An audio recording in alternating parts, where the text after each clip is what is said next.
Mississippi House of Representatives now in session. Please let the House come to order. Please stand as we led in prayer today by Jim from Lauderdale. Remain standing thereafter for the pledge.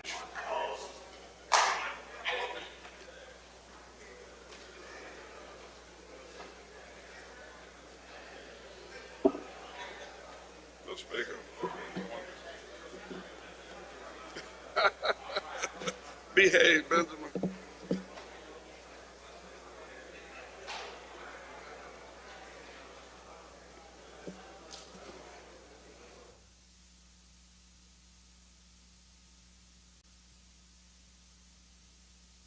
Good morning, my brothers and sisters in the Mississippi House of Representatives. We are 122 members. We're 122 family members of the Mississippi House of Representatives. The Lord has blessed all of us today. But we're gathered here today in His presence. He's opened our eyes. He's breathed the breath of life into our lungs. And He's allowed all of us to be able to fellowship together. So today is a very blessed day. Today is a day that all of us look forward to. We always hope and pray that I can pray. So today is a gracious day. Today is a day that the Lord has given us an opportunity to go our separate ways. Some of us will grieve because this is the last time that we'll be able to fellowship together. But some of us will be joyous because we know that today will create additional and better opportunities in the future.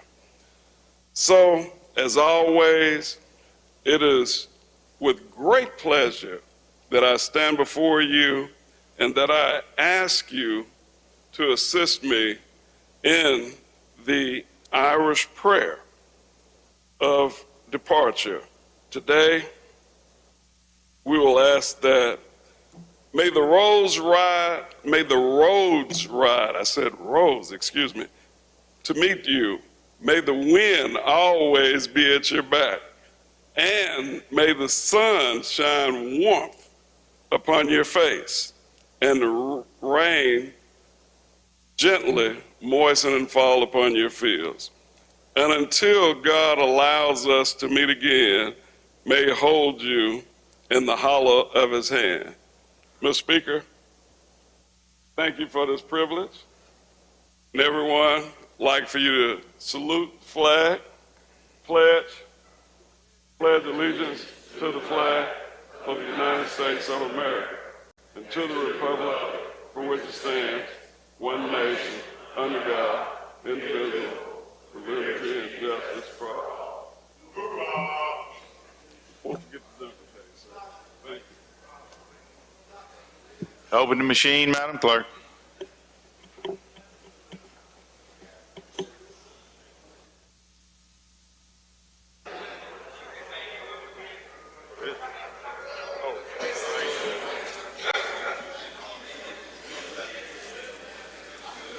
Close the machine, Madam Clerk. There's a quorum present, Mr. Speaker. Thank you, Mr. Clerk. We'll have the reading of the journal. The gentleman from Rankin moves we dispense with the reading of the journal. All in favor say aye. Opposed, nay. The ayes have it. Report of select committees. We have none, Mr. Speaker. Report of standing committees. We have reports on the counter, Mr. Speaker. Introductions of bills and constitutional amendments. Gentleman from Marion, Mr. Morgan. Thank you, Mr. Speaker. I ask unanimous consent to dispense with the reading of the introduction. Is there objection? Hearing none, we will do that. Resolutions, petitions, memorials, and other paper. We have none, Mr. Speaker. Thank you, Mr. Clerk. At this time, we'll have introductions of guests and visitors. Gentleman from Marion, Mr. Morgan. Apparently not. Gentleman from DeSoto, Mr. Hale. Thank you, Mr. Speaker. We're in the North Gallery. If y'all would help me recognize 3 gentlemen to the fire service. It's very important to everybody. And we'll start to my left, John Pope with the Mississippi Fire Chiefs Association. Thank you, John. We got Brad Smith with the State Fire Marshal's Office. And also we got Terry Wages with the Director of the Mississippi Fire Academy. Thank you, gentlemen.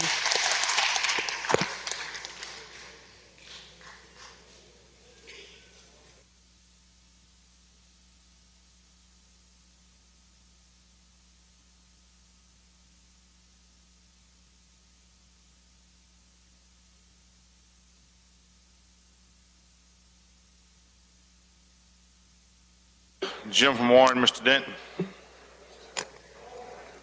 Thank you, Mr. Speaker. Mr. Speaker and ladies and gentlemen, on behalf of myself, Representative Harness, Representative Ford, Representative Foster, I have the privilege of introducing the doctor of the day. The doctor of the day is Dr. Deidre Ivory. She's a rheumatologist. She serves also as the chairwoman for Council on Legislation. She's practiced at the clinic, River City Medical and Arthritis Center. I know some of us is of age and past age, and we need some help on our bones. So will we please give her a round of applause?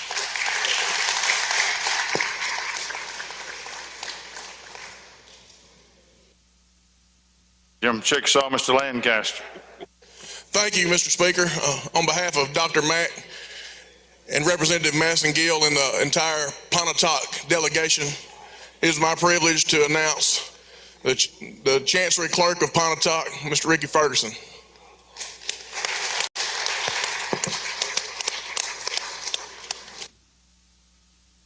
Jim from Octavia Hall, Mr. Robertson. Thank you, Mr. Speaker. I need to call a quick rules meeting right now. Rules meeting right now in the rules room. All right. I don't see any further introductions.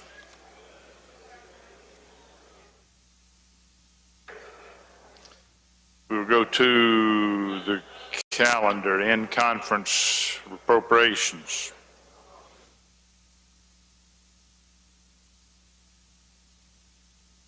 Thank you, Mr. Speaker.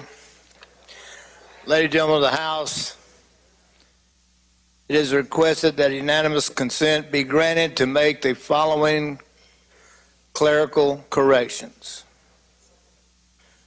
House Bill 1626, Appropriation Health Department. Amend line 578 by inserting the word of Mississippi after center and before for. House Bill 1623, Appropriations Rehabilitation. Hang on, gentlemen, we need to take those one at a time. Okay, sir. Any objection to that? I don't hear any. Next item. Okay, thank you, Mr. Speaker. Let's go to item 1623, Appropriation Bill Rehabilitation Service. Amend line 34 by deleting the number 831 and inserting in lieu thereof the number 922.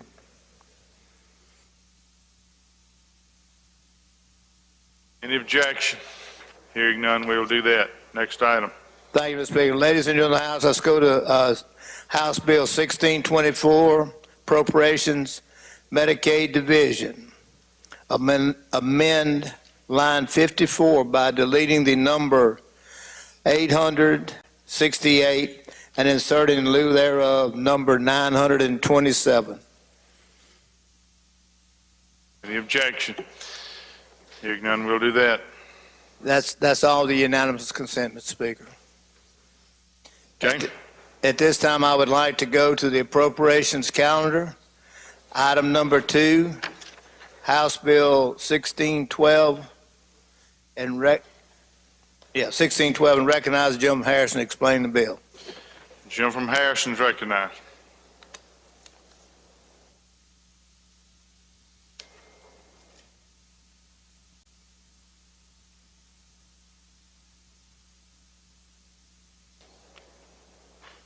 Thank you, Mr. Speaker. This is the Archives and History budget. It has not changed since I presented it last week, I believe. Just got caught up in these deadlines and all. What it was, it came in at $33,774,000 was the budget last year. This year it's $46 million. And that's an explanation of the bill. Questions? I don't see any. Open the machine, Madam Clerk. Question occurs on the conference report, House Bill 1612. If you favor the report, vote aye. If you're opposed, vote nay. Has everyone voted? Close the machine, Madam Clerk. I vote 111 yeas and 3 nays. Report is adopted. Next item. Thank you, Mr. Speaker. Ladies and gentlemen of the House, let's go to item number 5. That would be House Bill 1719. Recognize Gentleman Montgomery to explain the conference report. Jim Montgomery. Thank you, Mr. Speaker. Ladies and gentlemen, House Bill 1719 is the ARPA DFA Destination Marketing Organization appropriation. This provides $22 million to be distributed to destination marketing organizations and the Grammy Museum in accordance with House Bill 419 of the 2023 regular session. Under House Bill 419, $21 million will be appropriated to destination marketing organizations and $1 million will be appropriated to be distributed to the Grammy Museum in Cleveland. And this section is effective July 1, 2023. Additionally, 1719 provides $3 million to the Mississippi Main Street Association. These funds will be used to provide grants for revitalization programs in Mississippi communities. And this section will be upon passage. And that's an explanation of the conference report, Mr. Speaker. I yield for any questions. Questions? Move adoption. I don't see any. Open the machine, Madam Clerk. Question occurs on the conference report, House Bill 1719. You favor the report, vote aye. If you're opposed, vote nay. So everyone voted. Close the machine, Madam Clerk. By 112 yeas and 4 nays, report is adopted. Next item. Mr. Speaker, that ends the appropriation calendar at this time. I would request permission to go to the appropriation general bills calendar. Yes, sir. Let's bring up on that calendar, bring up item number 2. That would be Senate Bill 2444. Recognize Gentleman Montgomery to explain the conference report. Jim Montgomery. Thank you, Mr. Speaker. Ladies and gentlemen, Senate Bill 2444 is the ARPA. It brings forward code sections to allow in Section 1, Line 16, the DEQ water program. Second round this is the second and final round, which ended January 31, 2023, and applications end on February 1, 2023. DEQ will rank and score applications unless we provided funding in excess of that. Section 2, Line 277 is the Health Department water program. This allows other entities to be eligible to apply for grants in that program. Section 3, Line 377, DFA Mississippi Main Street Association. This distributes the grants that you just approved in the previous bill. In the Main Street Associations, populations of more than 25,000 will receive $68,000 apiece, and populations not more than 25,000 will receive $61,400 for a total of $3 million. Section 4, Line 409 amends the DPS law enforcement and firefighters premium pay program. This excludes law enforcement officers and firefighters who have already received $1,000 or more in premium pay, and they're not eligible to receive further monies. This also allows law enforcement officers or firefighters in the state who receive less than $1,000 in premium payments from county, municipalities, or government entities, they will receive the difference. Previously, they were not eligible if they had received any amount. Section 5, Line 463 is the sheriff's allowance we approved. This amends that statute that excluded this premium payment from their wage cap so that they may receive it. And that's an explanation of the conference report, Mr. Speaker. I yield for any questions. Questions, Gentleman Alcorn, Mr. Bain. Thank you, Mr. Speaker. Gentlemen, you and I talked earlier, but I want to go put this on the record. I represent the Tishomingo County Water District. There was some talk about districts not being able to apply for this, or they were unable to apply for this last year. Has that been fixed?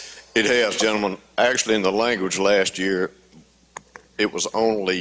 we only did rural water associations.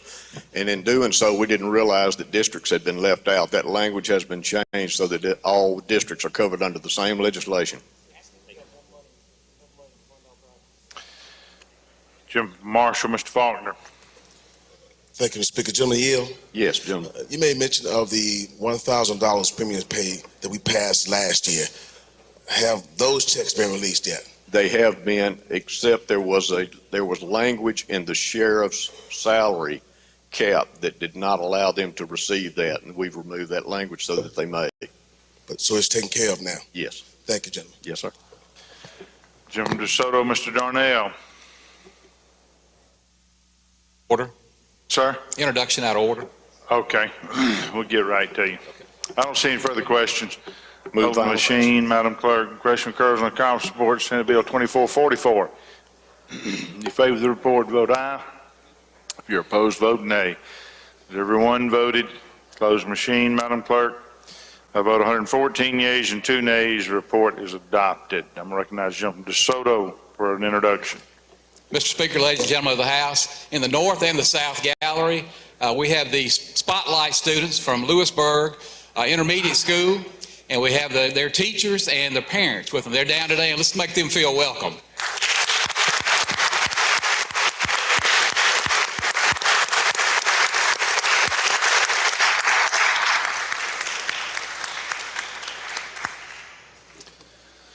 All right, next item. Mr. Speaker, that's about all I can do on appropriations. Okay. As you know, everybody's working hard trying to get stuff ready. We'll be coming forward the rest of the morning, okay? We'll come back later. In conference Ways and Means.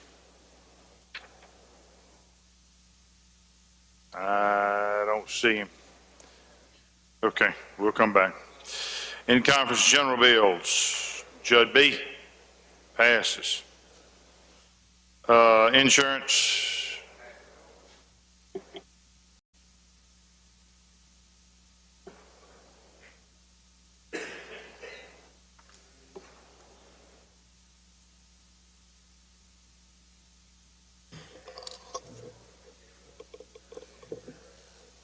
You recognize, sir.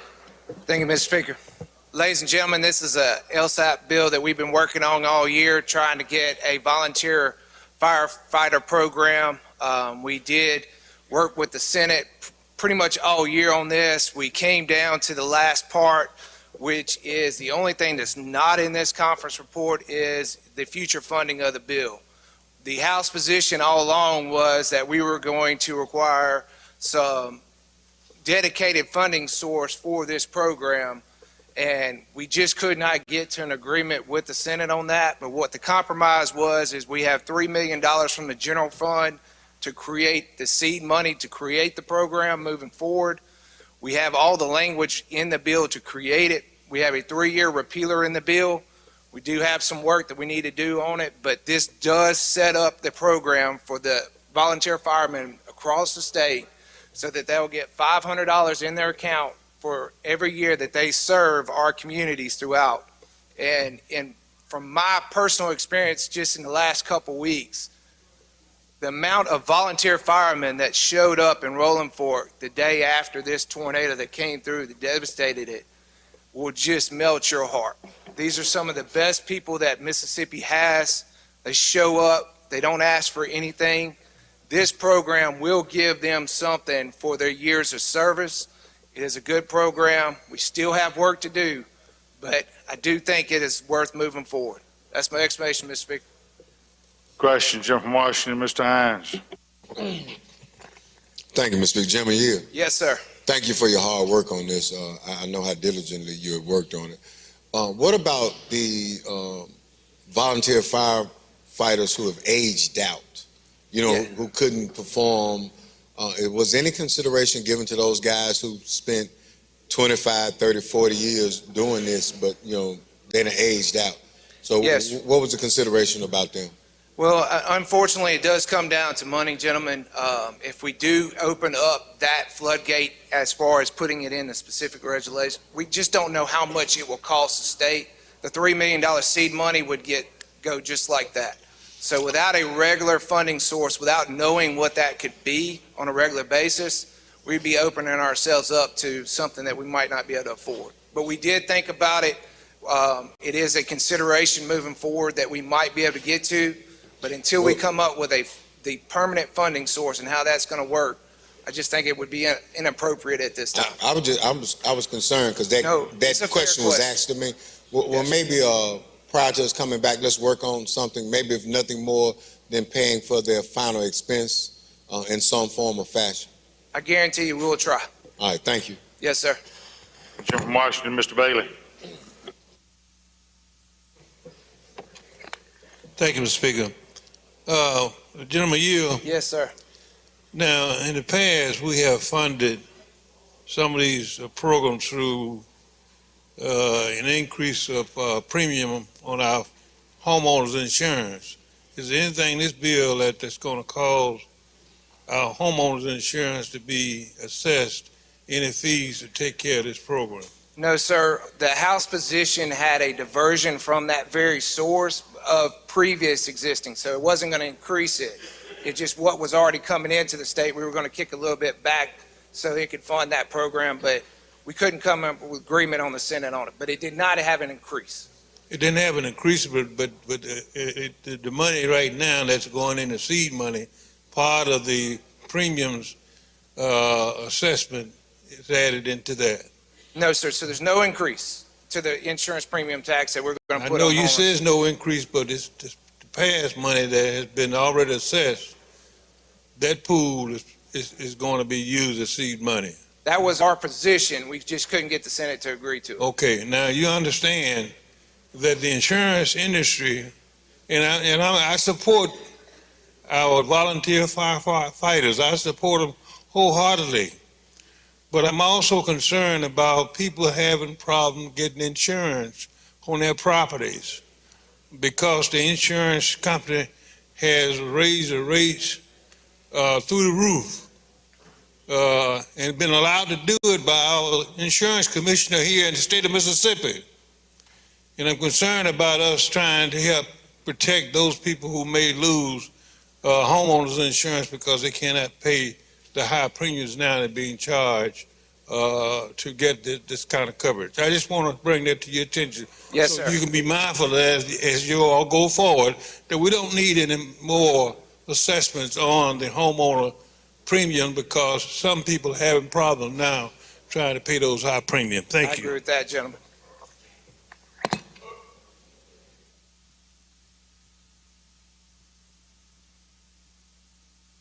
All right, I don't see any further questions. Open the machine, Madam Clerk. Question occurs on the conference report. House Bill 521. You favor the report, vote aye. If you're opposed, vote nay. Has everyone voted? Close the machine, Madam Clerk. I vote 113 yeas and 2 nays.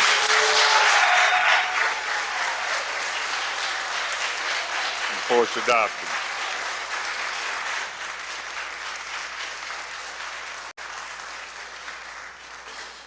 Jim Alcorn, Mr. Bain for an introduction. Thank you, Mr. Speaker. In the South Gallery, if the House may welcome one of my favorite 4 circuit judges, Judge Kelly Mims.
All right, next item, Judiciary A.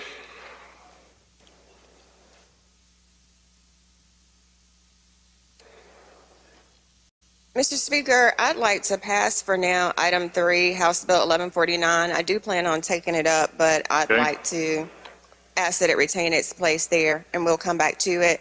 I'd like to go to item number 4, House Bill number 1318, and ask that you recognize the gentleman from Harrison to present the conference report. Gentleman from Harrison. Thank you, Mr. Speaker. Thank you, Madam Chair. If you remember, House Bill 1318 addresses and updates our safe haven and baby drop laws. What we did in conference is we stayed with our House language that we passed 116-0 earlier this session. We made some changes. We took the days for surrender down from 90 to 45. Churches were removed as a surrender location. We added additional safety features to the baby drop box definition, and we added the requirement that the Department of Child Protective Services immediately contact law enforcement to ensure the baby was not missing. Mr. Speaker, that concludes an explanation of the conference report. Questions? I don't see, there's one. Lady from Hines, Ms. Summers. Thank you, Mr. Speaker. Will the gentleman yield? Yes, ma'am. What kind of safety features were added to the drop box? We wanted to ensure that the dual alarm system, which is already a part of it, was part of code, was codified, so we made sure and add that to it. There's a dual alarm system on the box. So is this kind of like a mail receptacle where you open the door and drop the baby into the box and close the door? Well, That's a crude way of describing it, but basically you would place the baby into the box and shut the door, and then it's permanently sealed from the outside.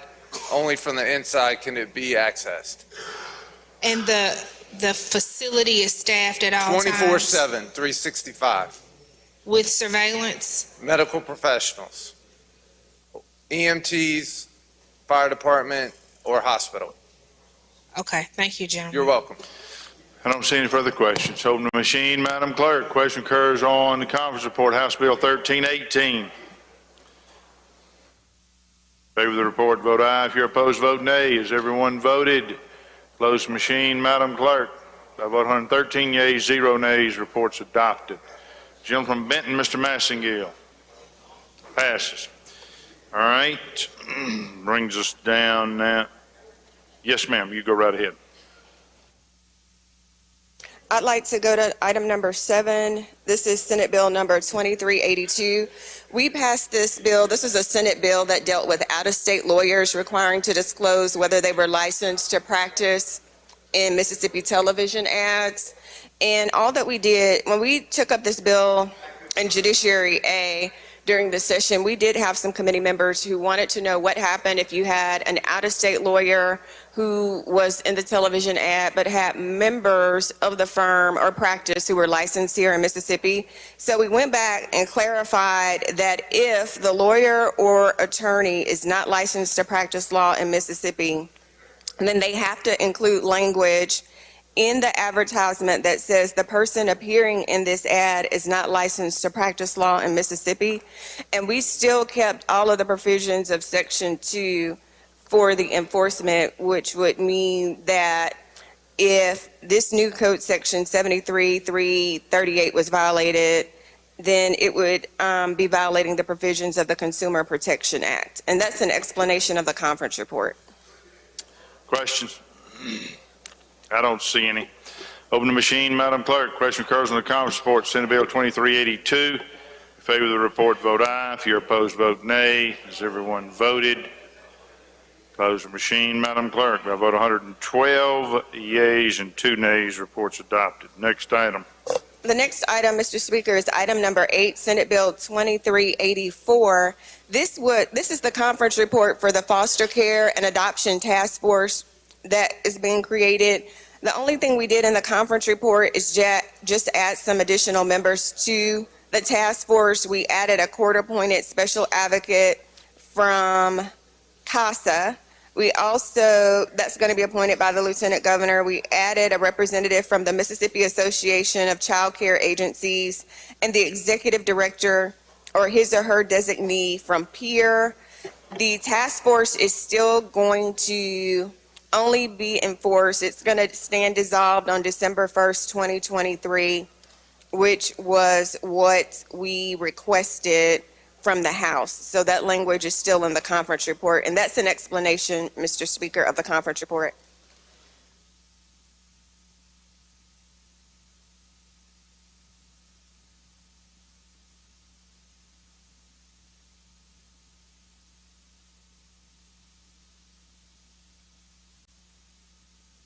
Questions?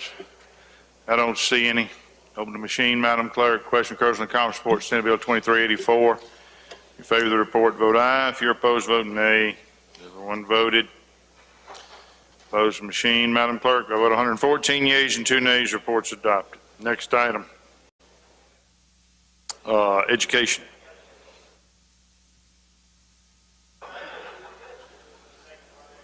Thank you, Mr. Speaker. Call up Senate Bill 2749 is what this is. It's exactly how I presented it to you before. Again, it got caught up in these deadlines and recommitment. This is the school board, increase in school board pay.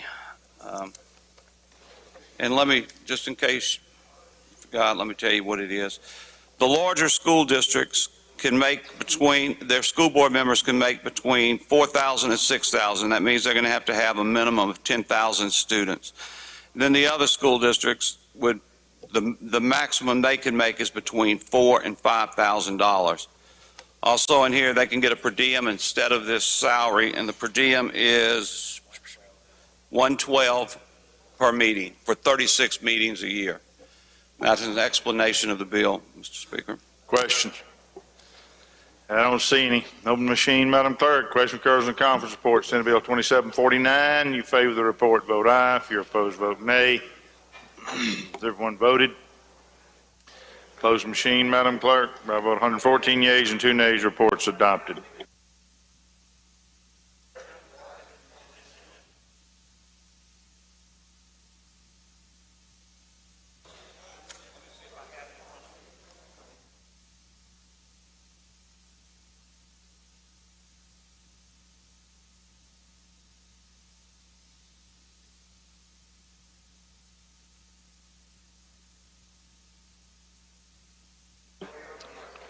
Chairman indicates he's got one more item. Not sure what item number it is. It is item 5, House Bill 1390. Is what this is. This is a repealer on abstinence only taught in the schools. And the only change in it is that we added sexual risk avoidance education, and that's just language coming from the federal government that means abstinence only, but in order to draw down some federal funds. And that's an explanation of the bill. Questions? I don't see any. Open the machine, Madam Clerk. Question occurs on the conference report, House Bill 1390. You favor the report, vote aye. If you're opposed, vote nay. Has everyone voted? Close the machine, Madam Clerk. By vote 111 yeas and 3 nays, report's adopted. All right, it appears we've done all we can do for the moment.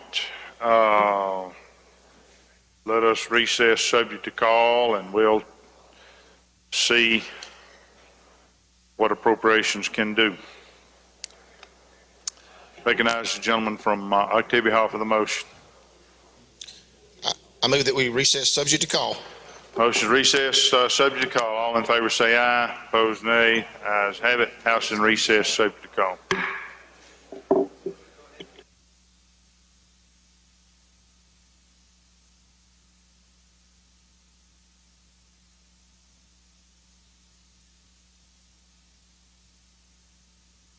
We're going to have page pictures right now.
Please let the House come back to order.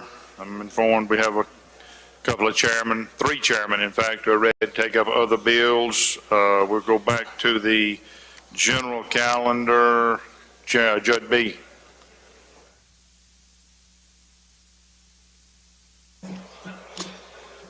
Item 1.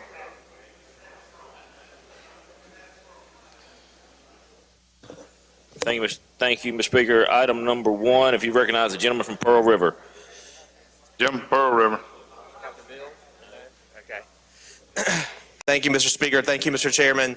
This is the election crimes bill we voted on like 64 times so far this session.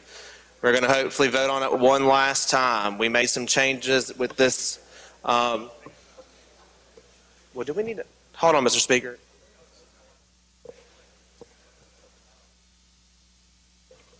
I was just making sure. She didn't have number 3 up there.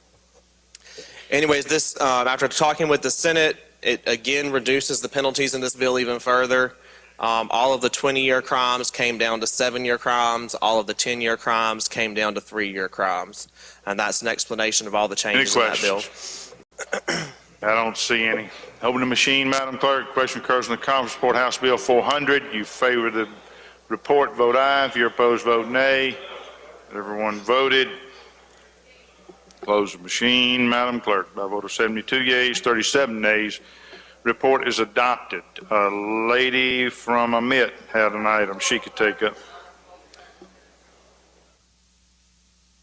Mr. Speaker, item number 3, House Bill 1149, was the Path to Permanency bill. And the conference report is just the way that it left the House with just 2 items that I want to mention. All the Path to Permanency language is the same. The gentleman from Washington, when the bill initially passed the House, wanted to make sure that we were not impeding on Chancery Court jurisdiction for adoptions. So any language that dealt with Chancery courts and adoptions and concurrent jurisdictions with other courts, we had taken out. And then also on lines 501 through 506, we wanted to make sure that petitions for TPRs and adoptions were given priority docket space. So now it just says that the court shall hold a hearing on those petitions within 120 calendar days, to make sure that there's efficiency in the petitions for TPRs and adoptions. And lastly, what we did is that we added House Bill 989, which the House passed, which removed DHS, which separated, CPS from DHS, and it makes CPS a separate agency. And that's an explanation of the conference report. Questions? I don't see any. Open the machine, Madam Clerk. Question occurs in the conference report, House Bill 1149. You favor the report, vote aye. If you're opposed, vote nay. Has everyone voted? Close machine, Madam Clerk. By vote 117 yeas, 0 nays. Report is adopted. We return now to the Ways and Means calendar, in-conference Ways and Means. Recognize the chairman. Thank you, Mr. Speaker. We go to item 1, House Bill 1020, and explain the conference report. You're recognized. Ladies and gentlemen, I'm going to go line by line, section by section, and just hit the highlights of where we are, and then I will endeavor to take any questions that you have. Section 1 is dealing with the existing temporary special judges that we have appointed in the 7th Circuit Court District. This would keep that intact through, and authorize that specifically in statute, and authorize that through the end of 2026. Section 2 adds 3 full-time public defenders in the Hinds County Public Defender's Office. Section 3 adds 2 full-time assistant district attorneys in the Hinds County District Attorney's Office, as well as 1 full-time criminal investigator. Section 4 creates a new criminal court to handle misdemeanors and initial appearances for crimes that are charged in the CCID. This court would not go into effect until January 1, 24, and would sunset or repeal on July 1, 2027. The Supreme Court would appoint This judge, and again, this particular court would have any criminal jurisdiction that a city court or municipal judge has in this state. Section 5 adds 2 prosecutors to the Attorney General's office, whose job it would be to prosecute inside the CCID criminal court, as well as handle other files that the Capitol Police may bring to them.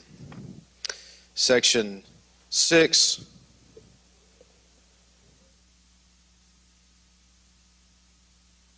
allows for the AOC, in consultation with the Supreme Court, to appoint a clerk for the CCID criminal court.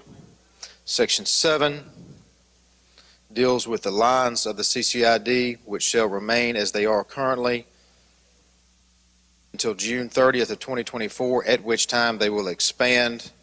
This is something that we debated a lot previously, but just to give you a general idea of the expansion, many of you have come to see me and seen the lines, but essentially in South Jackson, they will be expanded down to approximately I-20.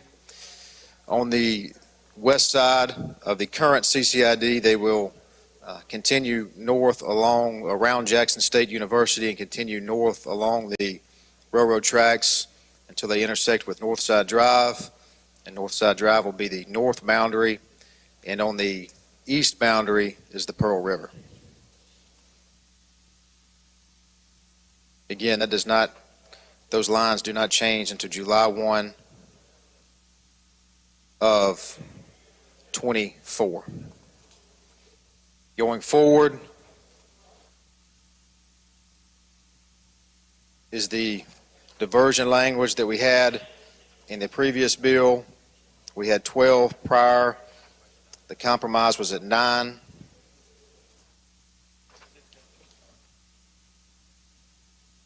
Section 10 states that the City of Jackson shall at all times maintain an adequate police force and continue to enforce the ordinances of the City of Jackson. Section 11 is the body cameras that we previously discussed. Thanks to the gentleman's amendment, it's remained in here throughout the process. Section 12 requires the Hinds County Circuit Court, in conjunction with AOC, to provide certain data to the legislature before next year. Section 13 requires that there be a 911 system inside the CCID and instructs the Commissioner of DPS to develop that and implement it. Section 14 gives the Commissioner the specific authority to purchase and issue all patrol law enforcement officers within the department the equipment deemed necessary to do their jobs. Section 15 allows the Supreme Court, in conjunction with AOC, to appoint a special administrator specifically to be utilized by the special judges. And again, Section 16 deals with the jury venire for the special judges. And that is an explanation of the conference report. And I'll take any questions. Questions, Gentleman Adams, Mr. Johnson. Mr. Speaker, will gentleman yield? Yes, sir. Gentlemen, there's some things I want to ask about that are new to me. Section 4 on the inferior court, the CCID inferior court. Yes, sir. So, as I read this correctly, that this court shall have and here determine all preliminary matters and criminal matters.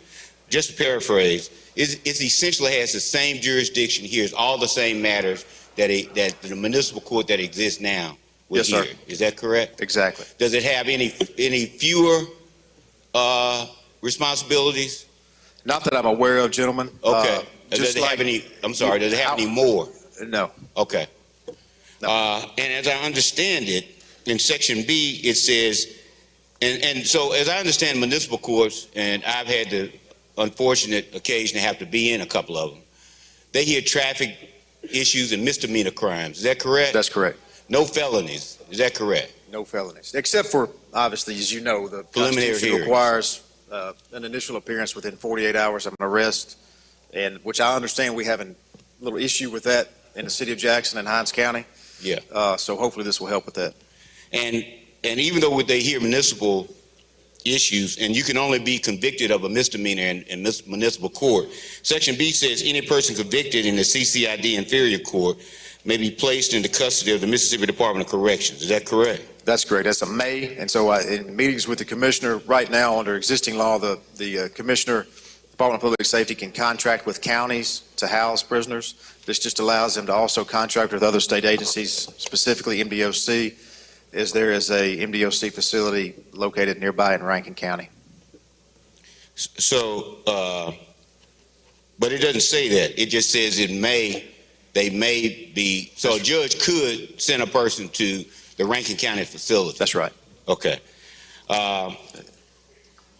And another question on section, so what I want people to understand is that a person convicted of a traffic violation that requires, or a misdemeanor that requires some jail time, in a regular municipal court, they would be in a city jail. Is that correct?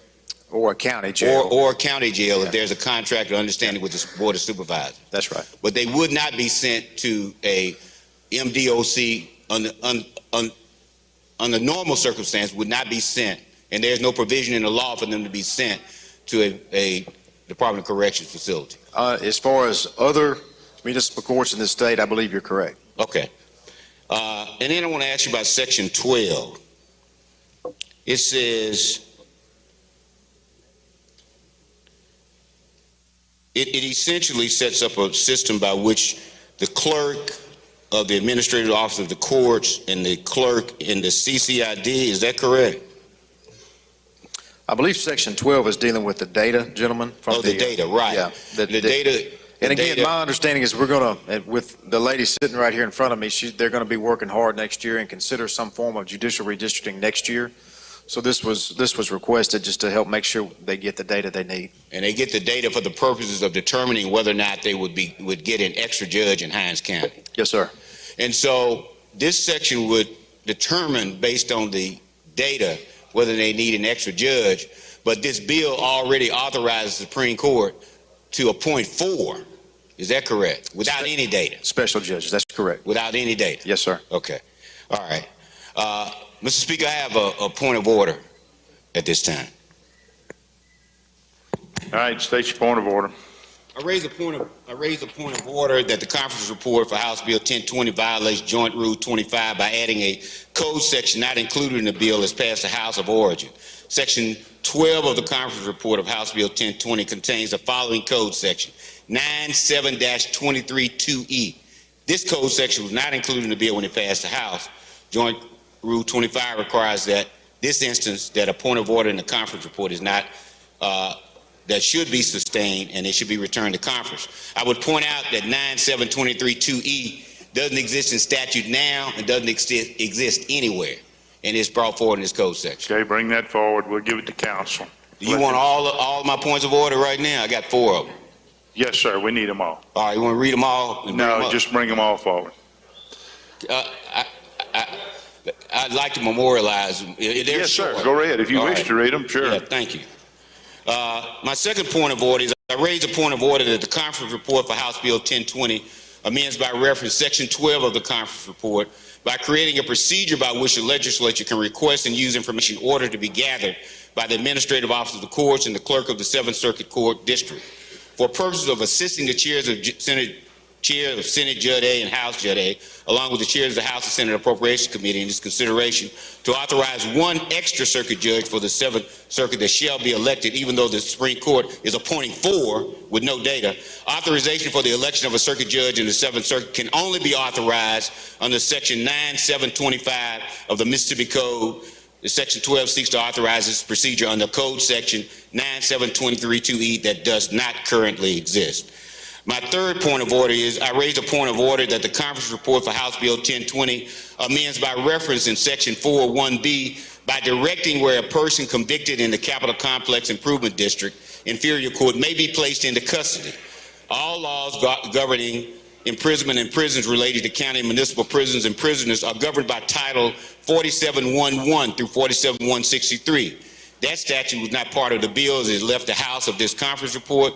The conference report creates an entirely new court within the city of Jackson and then proceeds to say where a person convicted in that court can be taken into custody. This can only be done by statute, and no statute is referenced as a result of the conference report of House Bill 1020. Therefore, it is not properly before the House. As a note, 47139 speaks to municipal prisoners. In the notes accompanying the statute, there is an Attorney General's opinion that says specifically, a city that arrests persons through its municipal police department must either house them in its own city jail or enter into a contract through the County Board of Supervisors. And my final point of order, I raise a point of order that the conference report of House Bill 1020 amends by reference, again, Section 4.1b by directing where a person convicted in the Capital Complex Improvement District may be placed into custody.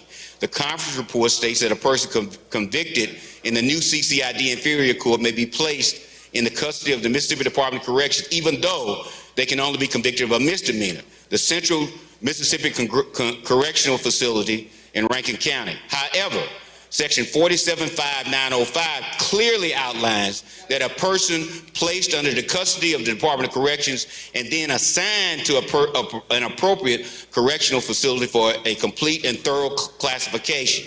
This statute that I just recited must be amended to say a person convicted in this new inferior court in the CCID is expected from this requirement, otherwise it is accepted from this requirement, otherwise it violates the statute, and at the very least amends by reference. Therefore, this conference report is not properly before the House. I'll bring those forward. Thank you, Mr. Speaker. Thank you, sir. Gentleman from home, Mr. Clark.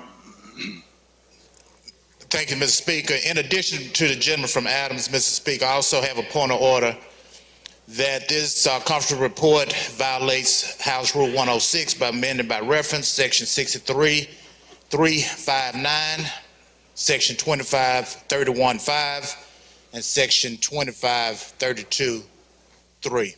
Okay, bring that one forward as well. Are there any other points of order? We're going to take them all at this time. All right, I don't see any others. Bring those forward to council, and we will give them a while to evaluate them.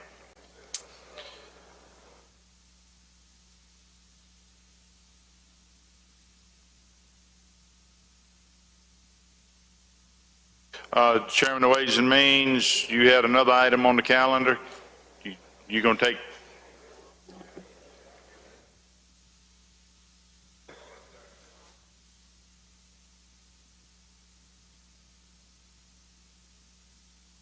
Excuse me, Chairman of Ways and Means, this other item, you wish to take it up or not? Not? All right, where's the Chairman of Appropriations? He working? You downstairs? All right.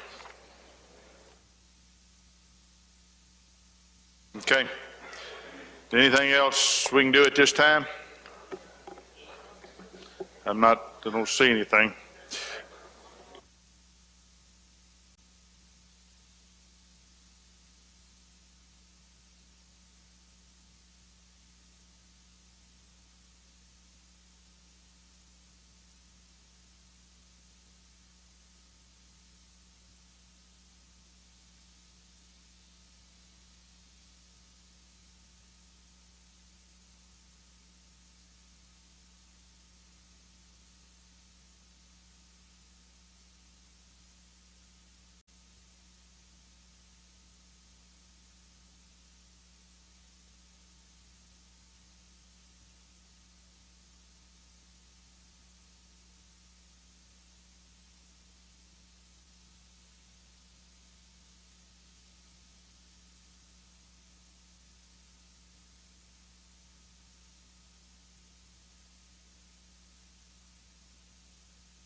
We're going to suspend business for a few minutes, waiting for legal staff to evaluate the points of order. Gentleman from Hines, Mr. Brown, what purpose you seek recognition? Change the vote. Yes, sir. Mr. Chairman, I'd like to seek the unanimous consent from the body to change my vote, House Bill 400, from yes to no. Any objection? Change the gentleman's vote. Thank you.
Ladies and gentlemen, we have consulted with legal counsel. It's going to take them a couple of hours probably to evaluate the points of order there.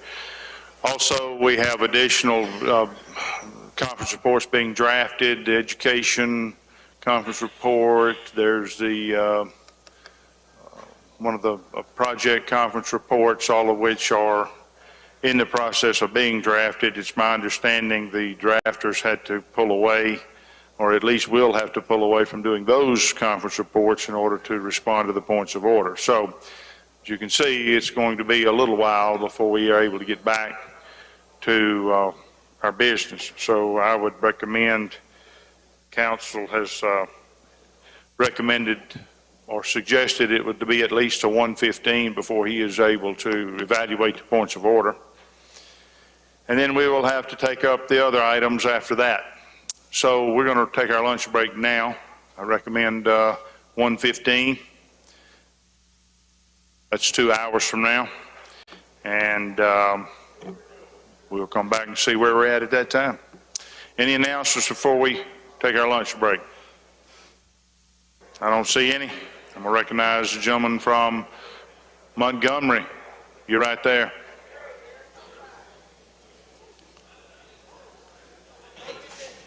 Mr. Speaker, I move this House stand in recess till 1:15. All right. Motion's recessed till 1:15. All in favor say aye. Opposed nay. The ayes have it. House in recess till 1:15.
Please let the House come back to order. Ladies and gentlemen, we're still awaiting report from council on the points of order. They had 5 of them to consider, so they're still working as far as I know. I've not received any word from them to this point. There are no rules reported out earlier, some things. You want to take those up, gentlemen?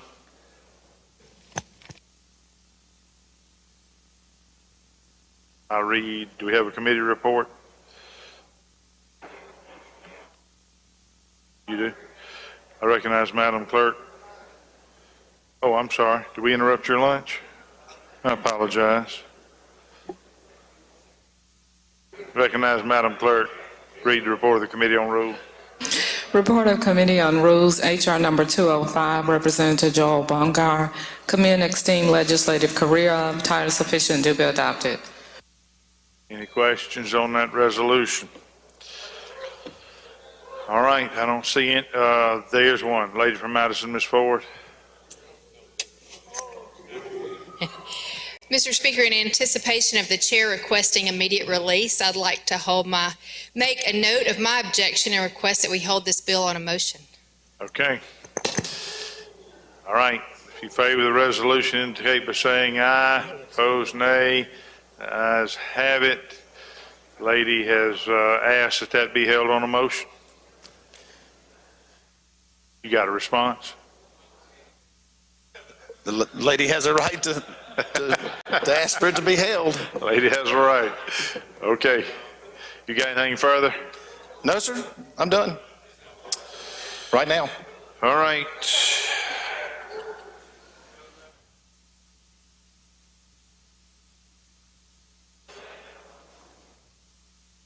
I have received a note from council saying they're still working. So I don't know, there's no estimation as to how long. So I guess we just need to stand in recess subject to call. I've not, we also have some additional appropriations to take up, by the way, and I think they're still working on those as well. So we're just in a holding pattern, ladies and gentlemen. Recognize Chairman Mike Tibbyhoff for motion to recess subject to call. I motion we recess subject to call, Mr. Speaker. All in favor say aye. Opposed, nay. The ayes have it. House in recess subject to call. We'll be back as soon as we have developments.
Can I have y'all's attention real quick? All right, then for a long time. This is the donation for the session for our house porters. Before you leave, if you feel the goodwill to, and they've done a lot for us this year, make certain that you leave them something a little special in this box. And I mean money, not something else. So we'd like to leave them a few bucks here, okay? Help us out.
Please let the House come back to order. We do have one item of business we want to take care of while we have some downtime here. I want to recognize the Chairman of Rules.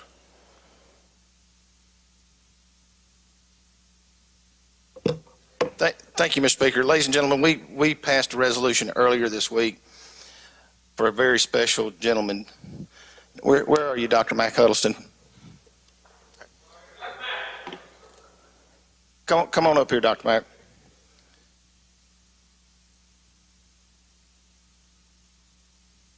We've already voted and passed this, but if y'all will stand with me to show the respect for this man that he deserves.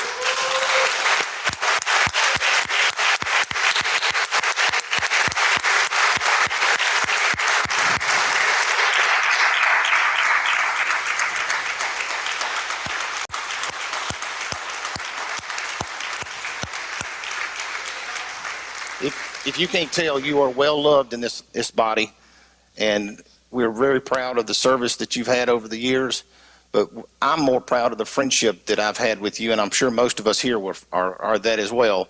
So God bless you, Godspeed, and you always have a friend. No matter where you are in this state, you're going to have a friend. These are your people.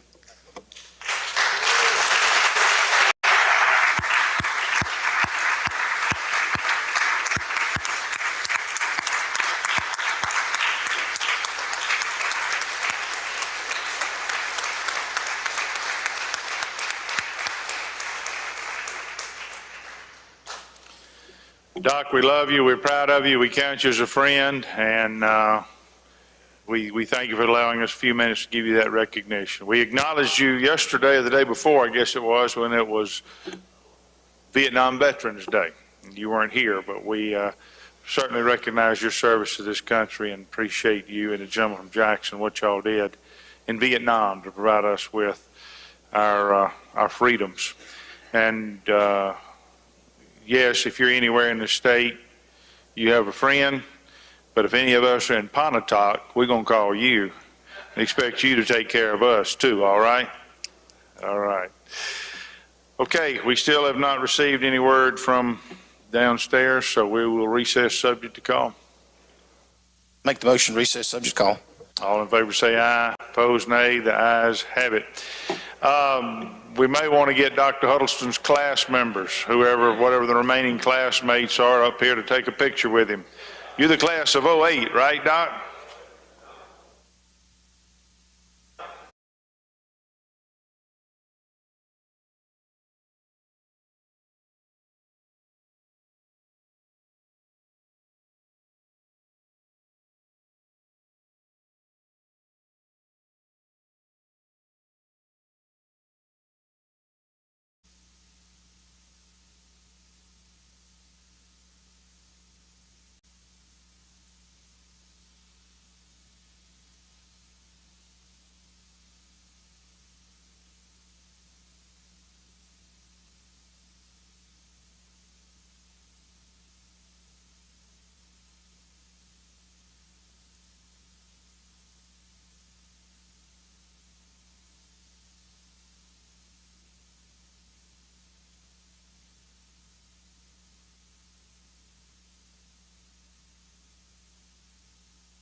Please let the House come back to order.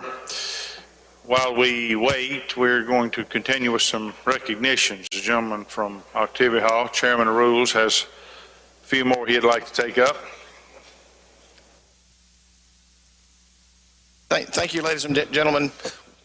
As y'all know, we passed several resolutions out for members, and we have another member I'd like to bring up here and show him our love. Representative Ed Blackman, if you come up here and stand with us, and so that we can give you a resolution, and I have someone that'd like to say a few words about you.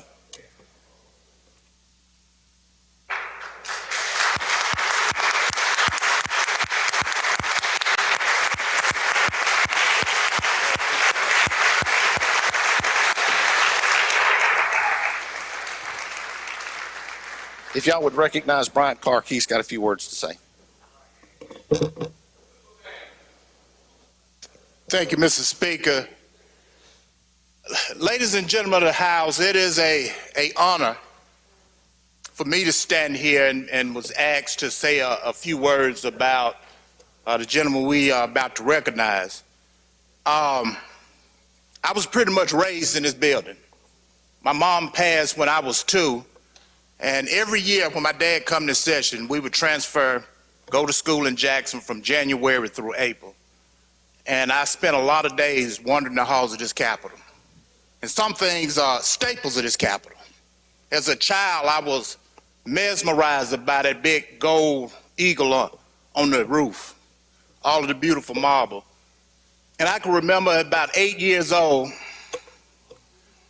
it was something else I was mesmerized about. It was the gentleman from Madison. Gentleman from Madison used to take to the floor like you see him do now, and the only thing you need was your popcorn and a soda, and he would give you a show. But on top of that, this gentleman has also been a role model to me, not only in this body, but as an attorney. When I was about 10 years old, I was thinking about being a doctor. And Ed Blackman, I was probably about 13. Ed Blackman said, don't be a doctor. He said, go to law school so you can make some money. Gentleman from Madison, you owe me some money. I never did I went to law school.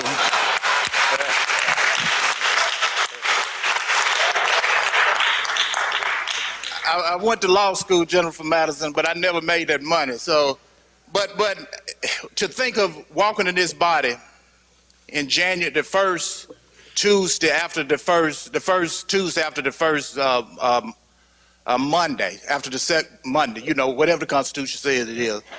I can't imagine walking in this chamber and Edward Blackman Jr. would not be in this chamber. There's going to be a tremendous void here in this Capitol. The knowledge that he have, the wisdom he have, the institutional knowledge he have, that is, these halls are going to be hollow without his presence. So the gentleman from Madison, I'd like to say, as a member of this body who have, for 20 years, have sat back and watched you, I've gone home in the mirror and mimicked you, that it's an honor. One of the biggest honors I've had is to serve with you. And I don't do much recording, but when the gentleman got up 2 days ago, I got my camera out because I said that this probably be the last time that the honorable gentleman from Madison will come to the well of the House. So just know that you're going to be missed, and we appreciate everything you've done, not only for this body, but for the state of Mississippi.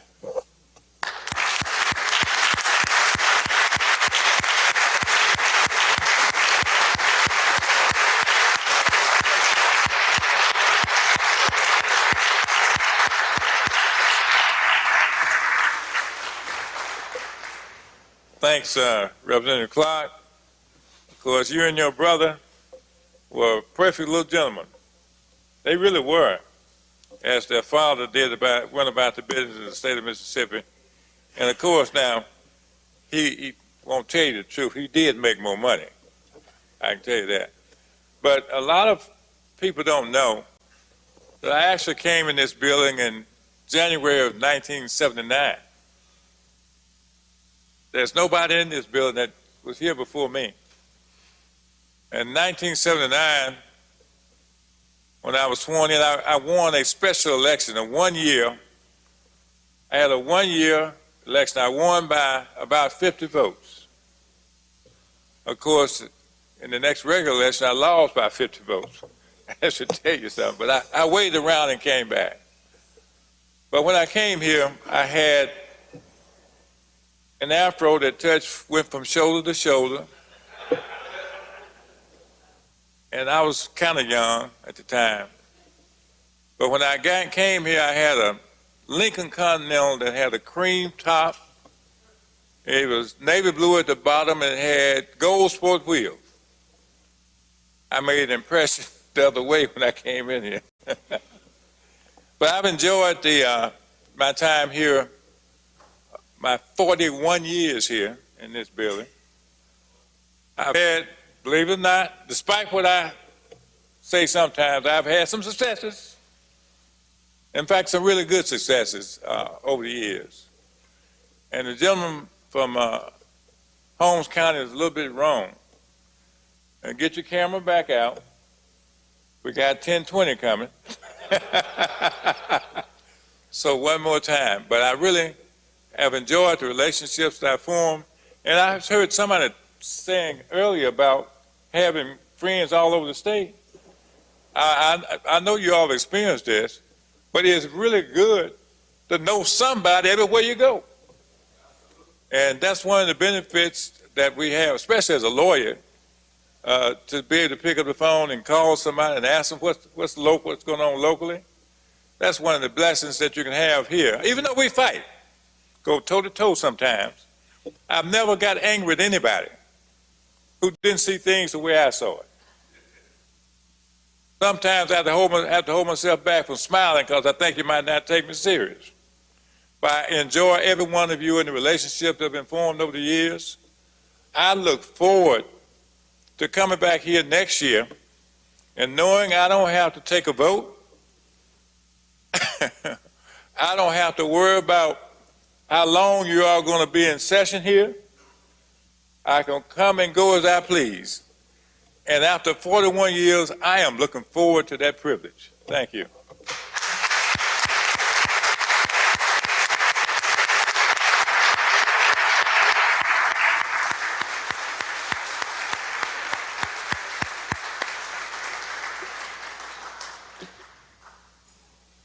Hey, gentlemen, we're going to recess subject to call, please.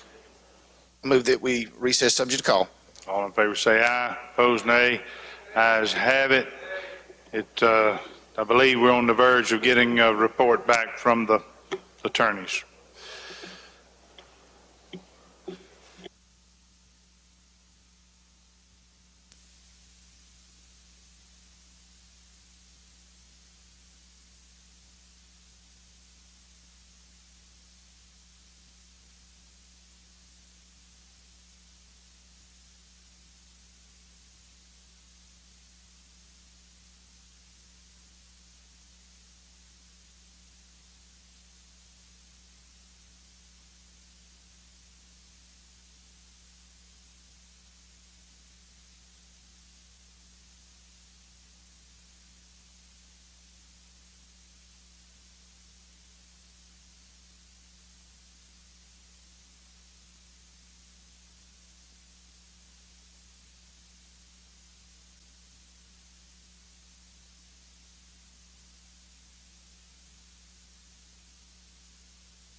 Please let the House come back to order. Council has returned. I want to commend them for their diligent work over the last, 3 hours or so, 3.5 hours to consider each of these points of order in detail. I'm informed that none of them are well taken. There is written response of council here. If anyone wishes to have a copy, they are lengthy. I don't plan to read the entire response, but if anyone wishes to have a copy, Madam Clerk has it here. So we are now back on the bill. I'm going to recognize the chairman. Ways and Means lady from Pearl River, Ms. Wilkes, you have for what reason? She passes. Okay. You recognize, gentlemen. Mr. Speaker, I believe I had explained the bill. I will stand on that explanation, and I think I had endured at least one round of interrogation. Okay, yields for questions. Here I Any am. questions? I don't see any. Open the machine, Madam Clerk. Question recurs on the conference report. I'm sorry, what? There's no one on here. Okay, all right, now we have some.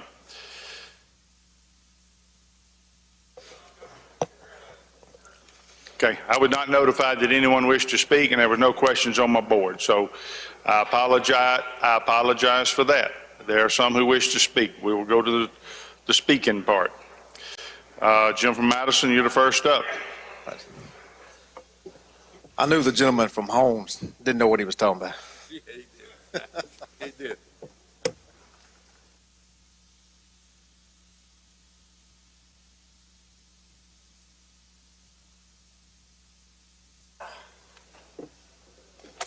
Thank you, Mr. Speaker. Ladies and gentlemen, one of the things that I do know, there's sometimes what we say at this podium is very important.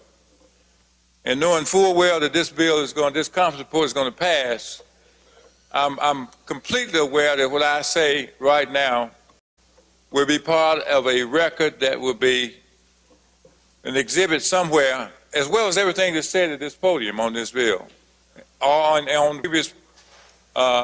the previous bills as they made their way to the conference report. For those of you who don't know,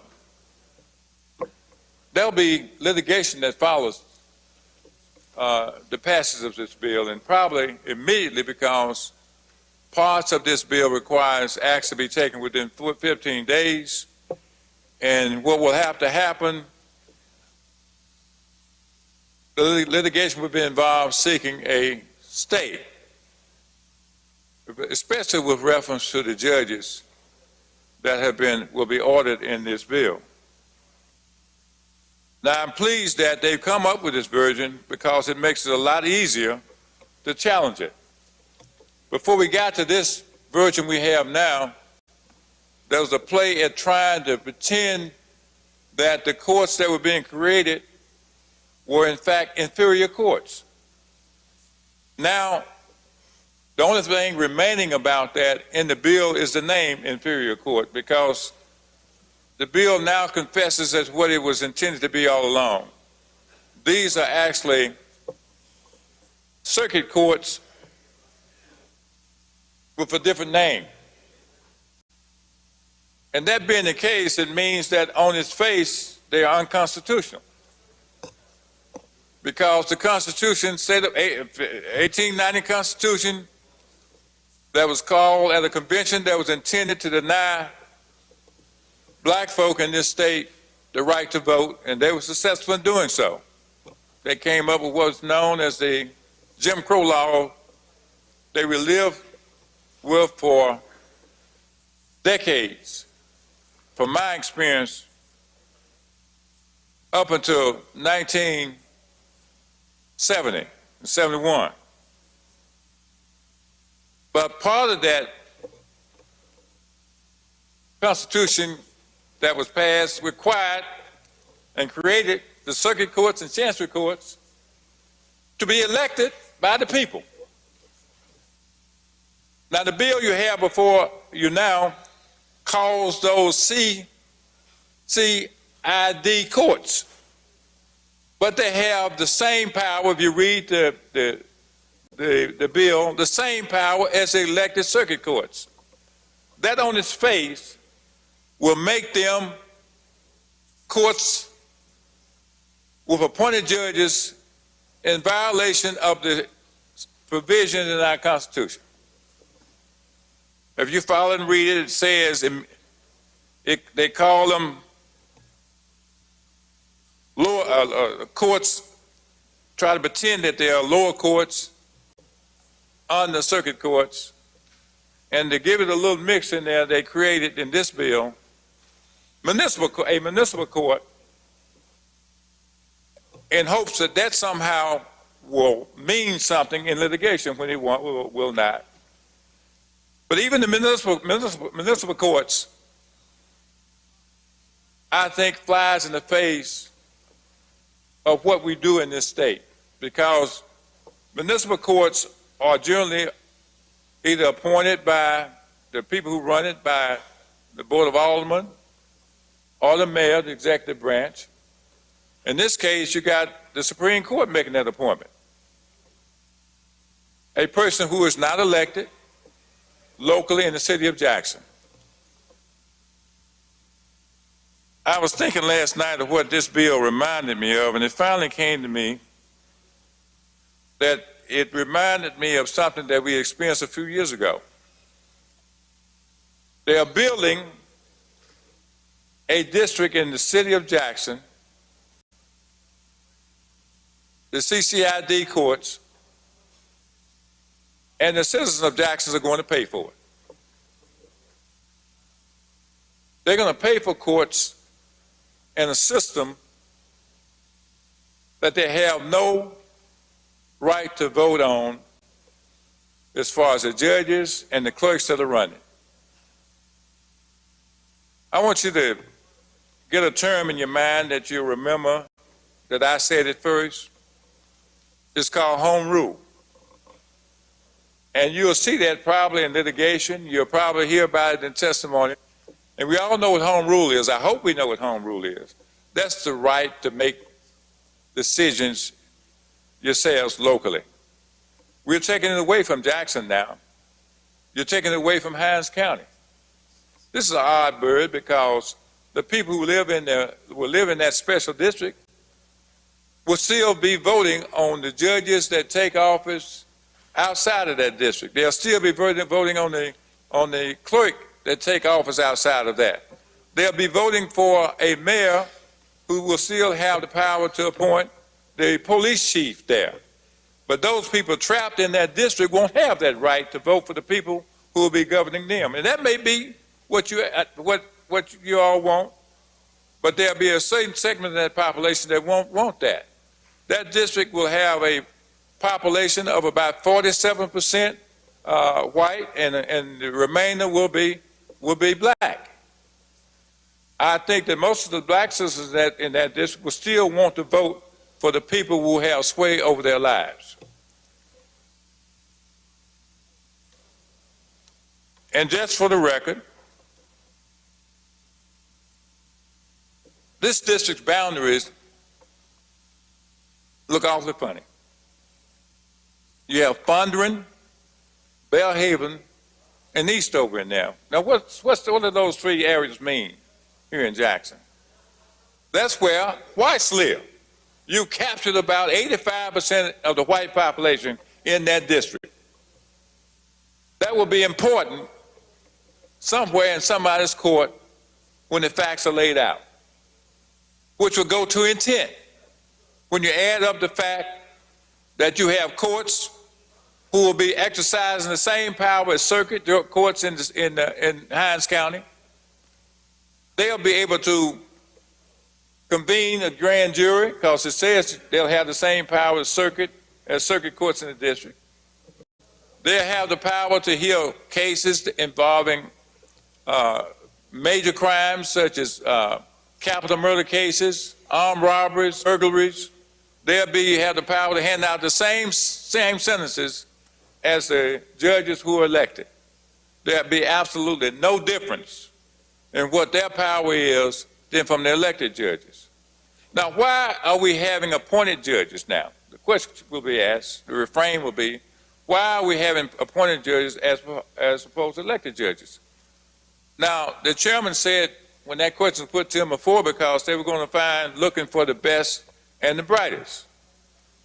Now, the implication being that in the most populous county in the state, with the most lawyers residing therein and practicing therein, you can't find the best and brightest lawyers to take those positions. You must go into the huts and hamlets around the state to find people who are better suited than the local people to occupy those positions. Some of us might have been a little insulted by the implications of that. That you can't find in the most populous county the people to meet that criteria. But that presupposes that the people who are making the decisions as to who the best and brightest are to hold up positions are the best and brightest themselves. They are being elected, those folk will have been elected and are elected to office themselves. Somehow voters thought that they were worthy to hold those positions, notwithstanding the fact that they may not in fact be the best and brightest. Like in this body here, I doubt if any of us come here thinking that we're the best and brightest. I don't think we think that. We think that we got elected and we have the ability to carry out that duty and responsibility. That's what judges are, and that's what they do. They are not taking the bench and saying, I'm the greatest lawyer that ever lived. Maybe some are, but very few of them will let you know they think that way.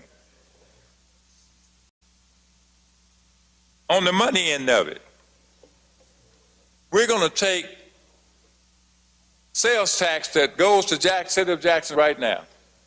We're going to take that, a portion of that, 9%, I believe I saw it, and we're going to take that money from the citizens of Hinds County in Jackson to pay for what we're doing in this bill. Gentleman's time has expired. I ask you to consider all those factors when you make that decision, and ask that this video be part of the record, that some federal judge will hear soon after we leave this building. The gentleman from Hinds, Mr. Bell.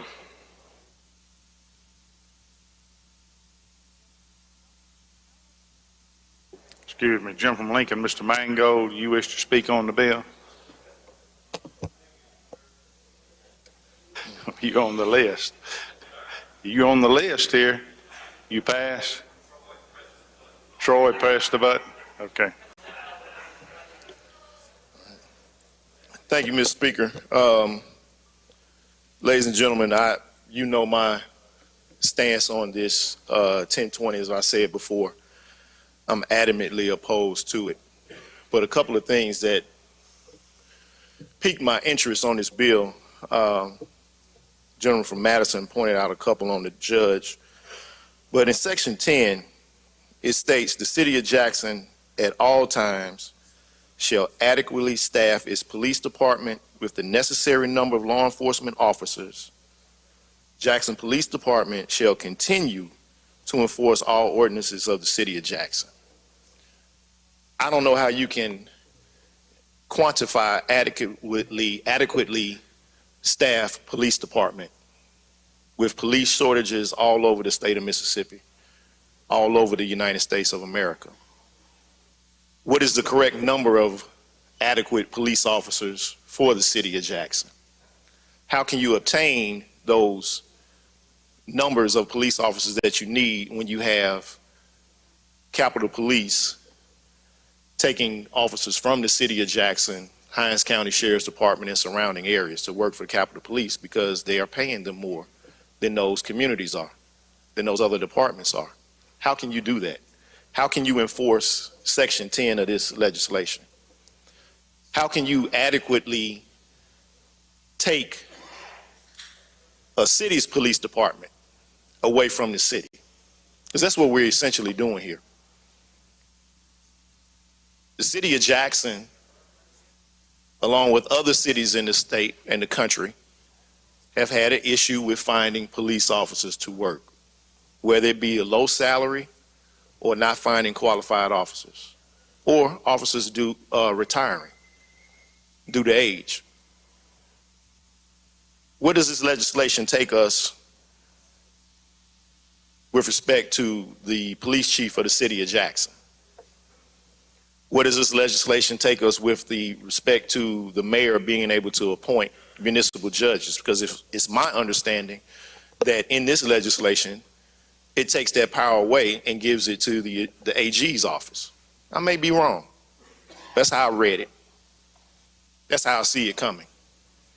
The next thing I see coming out of this legislation, 1020, if it passes, is that will they start now to next year introduce a city council for the capital city complex and a city manager for the city capital city complex? Is that next? Is it needed? Look, I love Jackson, and I know we have all had our issues, and Jackson is not alone. Madison has their issues, Rankin County have their issues. You just don't hear about it. It's not publicized as much.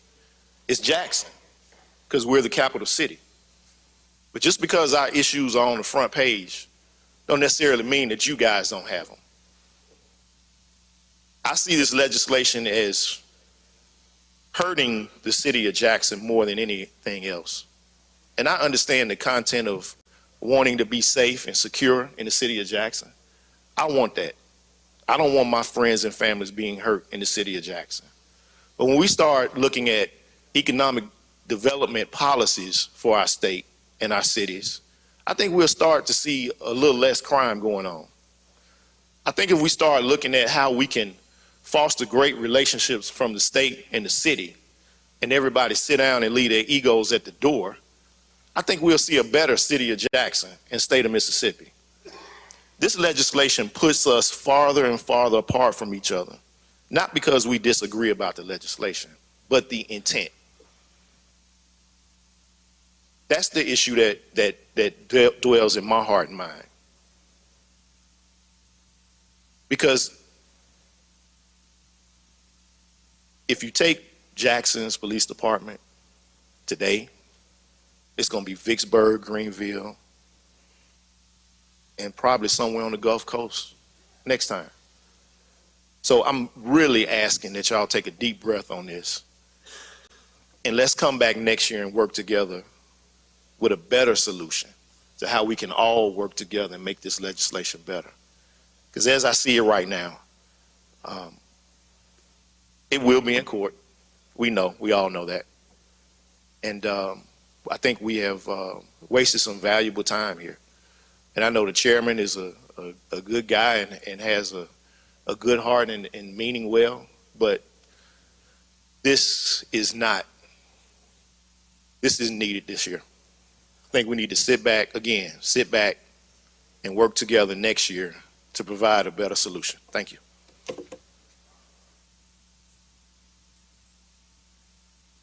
Gentleman from Adams, Mr. Johnson.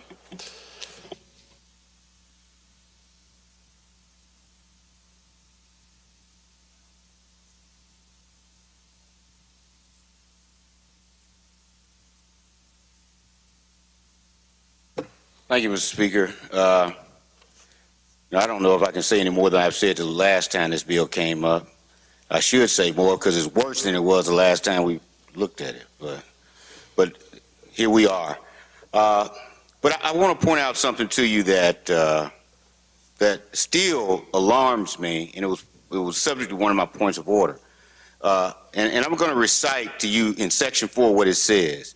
It says a CCID inferior court shall have the jurisdiction to hear and determine all preliminary matters and criminal matters authorized by law for municipal courts that accrue or occur in whole or in part within the boundaries of the Capital Complex Improvement District, and shall have the same jurisdiction as municipal courts to hear and determine all cases charging violations of motor vehicle and traffic laws of this state, and violations of the City of Jackson's traffic ordinance or ordinances related to disturbance of the public peace that accrue or occur in whole or in part within the boundaries of the Capital Complex Improvement District. Now, one of the subjects of my point of order was that, look, this is a municipal court.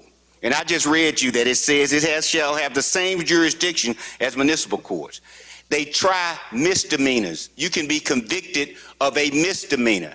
Most of the time, or half the time, it's a fine. But there are some misdemeanors where you can be sentenced to 6 months in jail in a municipal court.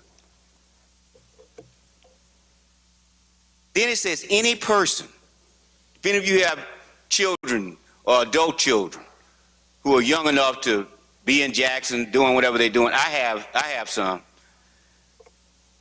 If for some mistake of youth, one of my children commits a misdemeanor in Jackson, is arrested and convicted, and the judge deems, some judge, whoever she is, deems that they should spend some time in jail. This statute says any person convicted in the CCID inferior court may be placed in the custody of the Mississippi Department of Corrections. You get convicted of a misdemeanor and they're going to send you to prison.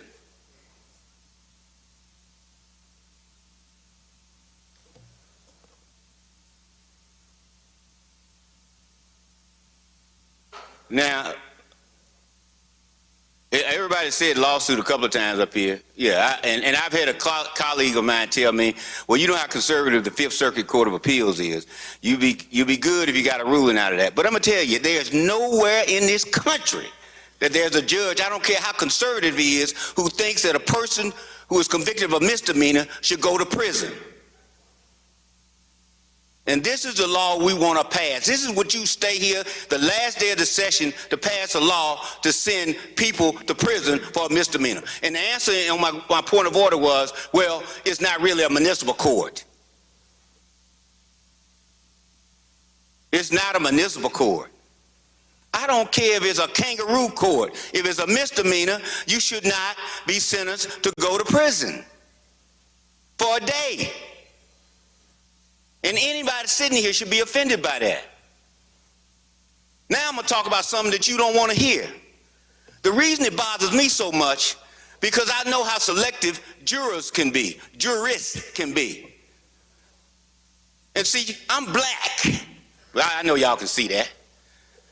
And there's a jurist, there's a judge in this city that may be appointed by a CCID court that will look at me and say, maybe you need a night in prison. So when somebody black comes up and stands in front of you and sees a section in the law like this, they never think it's going to happen to you. I doubt if it ever happens to you. But I can guarantee you it's going to happen to somebody black. It's going to happen to somebody black. Because that's what happens. We still live in an inequitable society. We still live with prejudices. We still live with bias. We still live with things that people have in their minds, whether it's based on truth or not. And that's why you should write a law that does not provide an avenue for a person to decide things based on their prejudices. That, well, I was told, well, you know, they can do it, but they don't have to do it. All that means is somebody will do it. And all it means to me is they're going to do it to me and they're not going to do it to you. That's exactly what it means. Just like this law we're about to pass right now.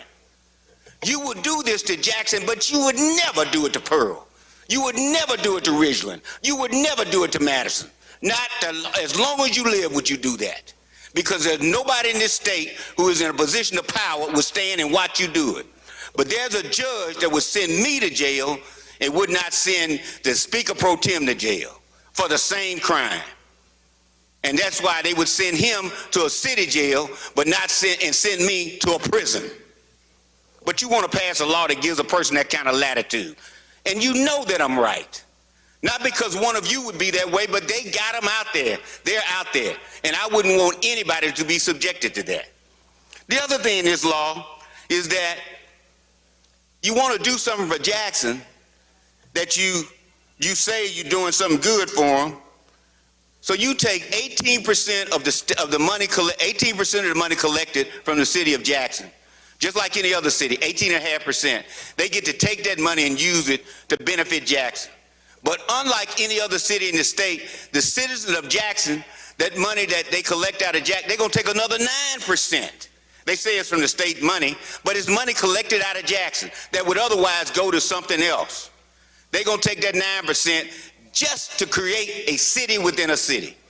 27% for the largest city in the state of Mississippi, just so somebody can have their way. So I'm not, usually I try to get up here and make an argument that I maybe be able to change minds. I'm just making a record now. Because I want that not Confederate, Lord Jesus, don't let it be a Confederate. I want that conservative judge on the Fifth Circuit bench to listen to this record right now. I want him to read this record, see this tape, and I want him to say, you know, I wouldn't want to see a person sent to prison for a misdemeanor. Now, there are a lot of things I can live with this. I'm sure that the good white folks in Jackson are going to treat everybody right. But you know what? That misdemeanor going to prison thing just may not be something I can go to bed and sleep at night thinking about that one. And let me tell you what. Everything we're doing here, the people in this body, including the chairman, including the speaker, everybody in here, if we took the time to sit down, we could fix this, we could make it work. Why are we trying to put 4 judges on the bench in 15 days? What are we in a hurry to do that for? In this bill right here, he is commanding a study be collected data to determine whether or not, where the chairman of Judge A in the House and the Senate can determine whether or not they can elect 1 judge. And the Supreme Court justice get to appoint 4 without an ounce of data. He's just going to appoint 4 judges that has the same jurisdiction, the same latitude, the same power that every elected circuit judge in Hinds County has. So what do you think is going to happen to every case filed in Hinds County? What do you think is going to happen to this state prosecuted theft of $95 million? What do you think Phil Bryant or Tate Reeves or Nancy New or anybody that's going to get prosecuted, or Brett Favre or the board on the board of directors at USM, what do you think they're going to get prosecuted? They're going to get prosecuted in Jackson. Oh, but now, not in front of a black judge. No, we getting ready to appoint some judges and get some jurors that we can do this thing the way we want to see it done. Yeah, that's what I see. That's what I see. And Lord, don't let yourself get caught in some products liability case or some premises case in the CCID district, and you come into Hinds County thinking you're going to get justice and a jury of your peers, but it was in the CCID. So I got a judge that don't look like me, and I got a jury pool that's not made up with people like me, because we got 8 judges in Hinds County now. And 4 of them appointed by the Supreme Court Justice of the state of Mississippi, who doesn't answer to anybody in Jackson. So I know I hadn't changed any minds today, but Fifth Circuit, do you hear me? I got a record coming to you. I'm gonna give you something you can rule on. You can show the people in the United States that there is a court in this country that will look at this state and say, not now, not then, and not anymore. Thank you. Gentleman Simpson, Mr. Wallace.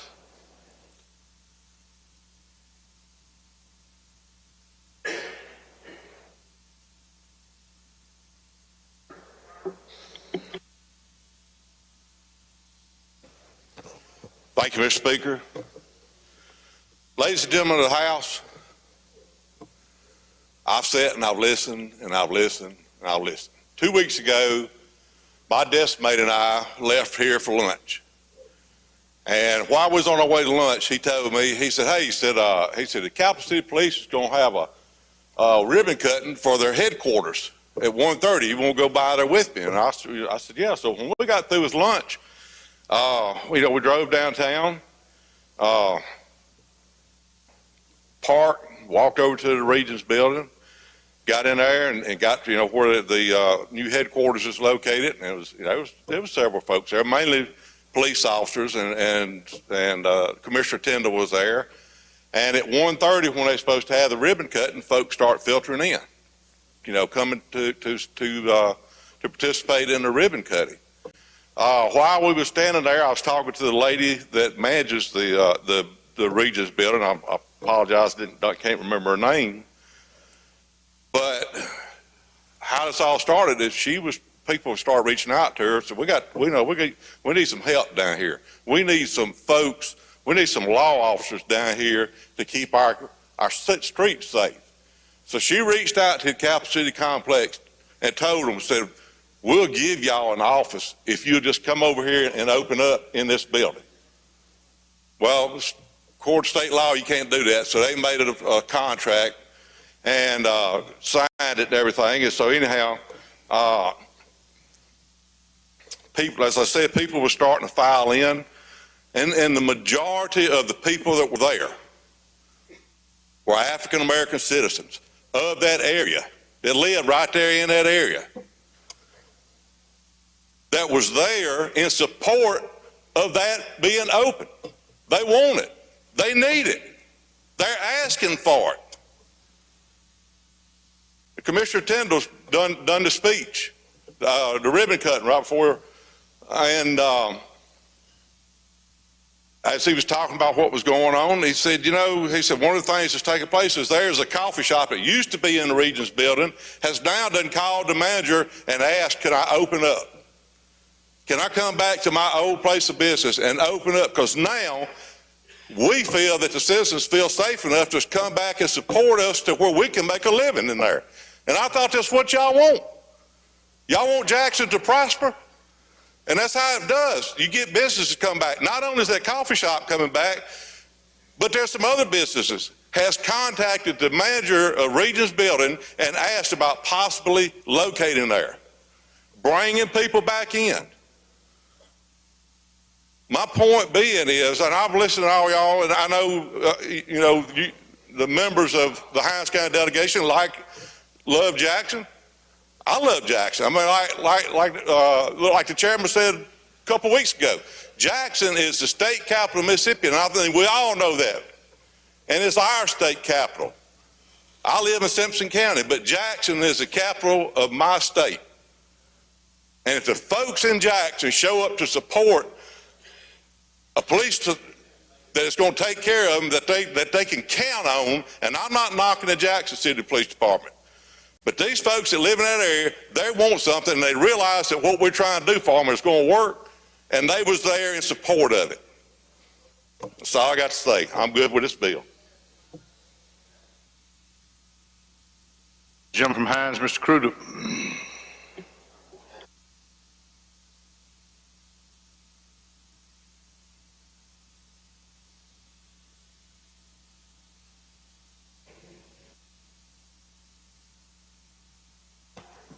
Thank you, Mr. Speaker. Ladies and gentlemen of the House, just following one of my colleagues here, what he said, we do want law and order in the city of Jackson. But like anything, everything has to be done in decency and in order. By saying that is, if you go to somebody's home, you can't just take over somebody's home. You got to come and be invited, be a part of the process to try to help them renovate homes and do things like that. There's a part about it that's decent and in order, how to do things. We understand that we have a crime problem. I live in Jackson, been in Jackson all my life. Like I said before, I'm a third, fourth generation Jacksonian. I love this city. I want to be here. I love the state of Mississippi. But the reason I really came partly to say is, I got a lot of friends all over the country. And you know the first thing I get a call about this session is about 1020. People calling and hearing about 1020 all over the United States of America. A lot of them don't know what the changes are. They know how we started, but they want to know what's going on with 1020. I've been here now, it's my fifth session.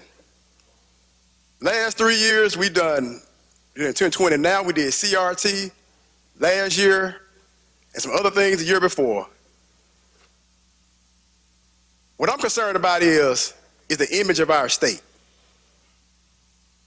The image of our state is not looking good right now. Because people are concerned not only about 1020, we just made the national news because, you know what? We had a superintendent that did get confirmed, African American, And people are looking at all these things. And they're deciding, do I want to go do business in the state of Mississippi? Are they still living in the backwoods like people say we used to? I mean, we got to really look at ourselves and ask these questions. We say we're concerned about our image. We want to make sure that Mississippi is looked at in a brighter light, but we keep doing things like this that hurt our image. So what I'm saying is, I'm not going to try to make a motion or anything, but I think we need to recommit the bill and then look at it. I mean, a lot of these things in this bill is going to say the Capitol Police is not going to be done until 2024. Why do we have to rush and do this absolutely right now? Let's make sure we do it in decency and order that everyone is happy. We're concerned about crime. I live in an area that has a lot of crime. I'm concerned about crime. Dealing with kids every day and dealing with their families and hearing the things they go through, I'm concerned about crime. But still, there's a way to do anything that we do. We got to do it in decency and order. That's all I'm asking.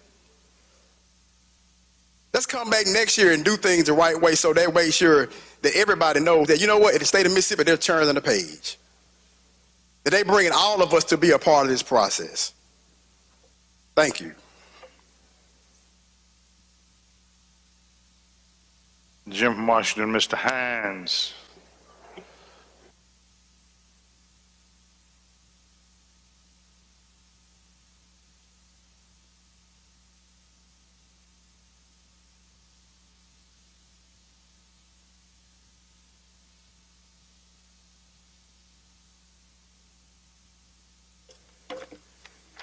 Thank you, Mr. Speaker. Ladies and gentlemen, I had this map drawn up because I wanted to make sure I was right in my concept. The red part was the original part of the CID that we did in 2017, the red part. Now, the blue part are the add-ons. I want you to see this now. And I'm going to talk about a little historical perspective of what the CCID was supposed to be. As the bill passed in it was signed on the 4th month, 18th day, 2017. Here are some of the things that were supposed to have happened with the CCID. Reconstruction, repairing, and servicing of water and drainage systems, including streets, ditches, culverts, and other components of the system. Installing and replacing street lighting, installing and replacing traffic signs, installation of a new water and sewer line, rehabilitation of existing sewer lines in the CCID. 2017, we spent almost a whole year last year couldn't drink water or use water in the city of Jackson. Has any of that been done? 2017 now.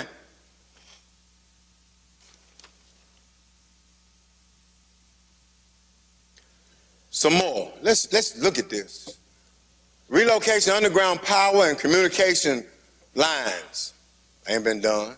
Infrastructure, public safety and other improvements as determined and necessary by the executive director of DFA. Now Sean Tindall, the commissioner, got all the control. Requires, I'm just going to skip through, requires that the improvement of projects to be coordinated with the city of Jackson to the greatest extent as possible. Requires the planning and temple incorporating the needs of the city, DFA, Jackson State University, the University of Mississippi Medical Center, the Mississippi Department of Archives and History, and the Jackson 1 cent sale tax commission. All these things are supposed to be happening. This was supposed to have, this is the law that was supposed to have been in place. Now we're doing something totally different. Now I'm not against anybody wanting a better lifestyle. In fact, I want a better lifestyle. I've been living in Jackson most of my adult life off and on. As a freshman at Jackson State University, we used to leave collectively to walk the church's chicken because it was deemed a bad neighborhood. There have been no investments in that neighborhood. Just ride down Capitol Street. But they have made major dollar investments in Pearl and Brandon. We couldn't get the right tax incentives in Tunica, Mississippi to keep the casino and the outlet mall open, but they opened up 2 other outlet malls, one in South Haven and one in Pearl. You know what the only demographic difference is? Do y'all know what the only demographic difference is? I ain't gonna say it, I want you to see it. Now, let me say this to you. If you are beating me up, I'm gonna ask for help for anybody I can find. And if you finna give me something that I perceive as new and shiny, yes, I want it. The city of Jackson is hurting. Hinds County is hurting. But the pain wasn't caused by itself. It was caused by the economic flight that has gone to Brandon, Madison, and Pearl. The numbers are there. You can look and see. We go shop at that outlet mall, the tax dollars that used to be at the Metro Center and the North Park Mall is over there now. That's where the money is. Brass Pro Shop, we made big bonding issues in Brandon, Pearl, and Madison. We done nothing in Hinds County. We done took, not truckloads, we done took dump truck loads of money over there in the name of economic development. You want a surgery? Now you got to go almost, if your intestines are messed up, you go down Lakeland in Flowood to the GI specialist. You don't go to UMC because all of them got to hook up on tax incentives to build new locations. Let's call it for what it is. Let's tell the truth about what it is. And this is not personal with anybody, because I love each and every one of you. We might not disagree, we might not agree, but I love each and every one of you. I pray for y'all daily that God will prick your heart to hear the plight of my people. Constantly, that is my prayer. That you will understand the plight and the burden that is placed upon me and my other colleagues, so you would understand. All I am saying, historically, in 2017, we voted to do all this work inside of this area here. All that work is upside down, but all that work inside of here, all of it, all of it, and ain't none of it happened. But we done took truckloads of money to Madison County, truckloads of money to Brandon, truckloads of money to Flowood, truckloads. And we ain't took a pickup truck of money to downtown Jackson. In fact, we ain't took a wheelbarrow. And the more I think about it, it might be a teaspoon is all they ever got. If I think about it really, really hard. But I promise you, when the researchers showed the discrepancy that has taken place in this state between one set of folk and the other set of folk, most of us are going to be embarrassed, and we're going to be like ostrich with our head stuck in the sand from the embarrassment.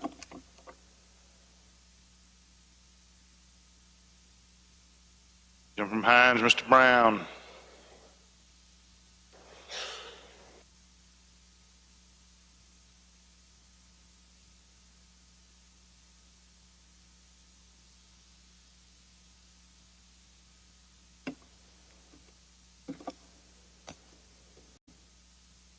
to this distinguished body. I did not plan to talk today, and I was just going to let my fingers do the talking when I pull the lever. But being from Jackson, as was Chris Bell and running Cruder, I probably got an edge on those two because I'm older than Ronnie. It means I've been around here longer, and Chris kind of came in here from Chicago. But I was actually born and raised in Jackson, Mississippi.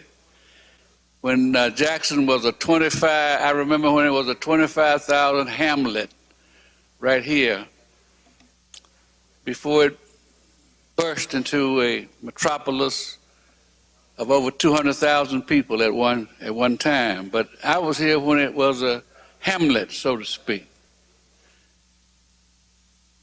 And what I want to say is Mississippi's come a long way. You've seen people on the television talking about how proud they are to be a Mississippian, how resilient we are in Mississippi with all the disasters happening. We're in the Tornado Alley, as you know. And people are talking about how we are sticking together, being together, black and white, and how we are progressing. And it's a new day in Mississippi. We did the flag last couple of years ago, and of course we know how that gave us a positive image. We're called the hospitality state. Now, what do you think that means in situations like this? That means that you give common courtesy to people other than yourself, maybe of a different race, of different social economic level. The point is, hospitality means consideration for others, by and large. Now, here we are in Jackson. They're split on this issue. I would tell you now, my ear is to the ground. I would say that probably the majority of the folk in Jackson, Mississippi, which is 80% black, is against this particular 1020 bill. Now, the chairman said he did not meet with any particular group in Jackson, which I think is a flaw in the bill.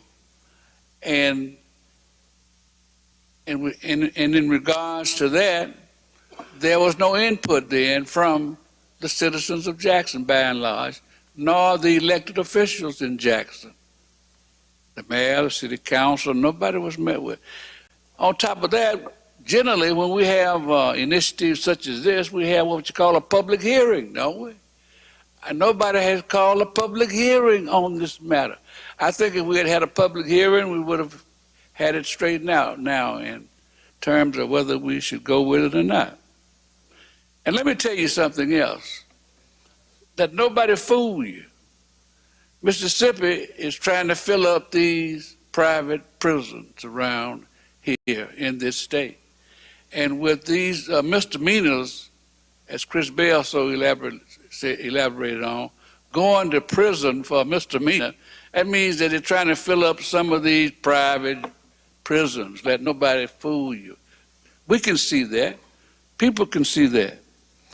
And of course, our national image is tarnished.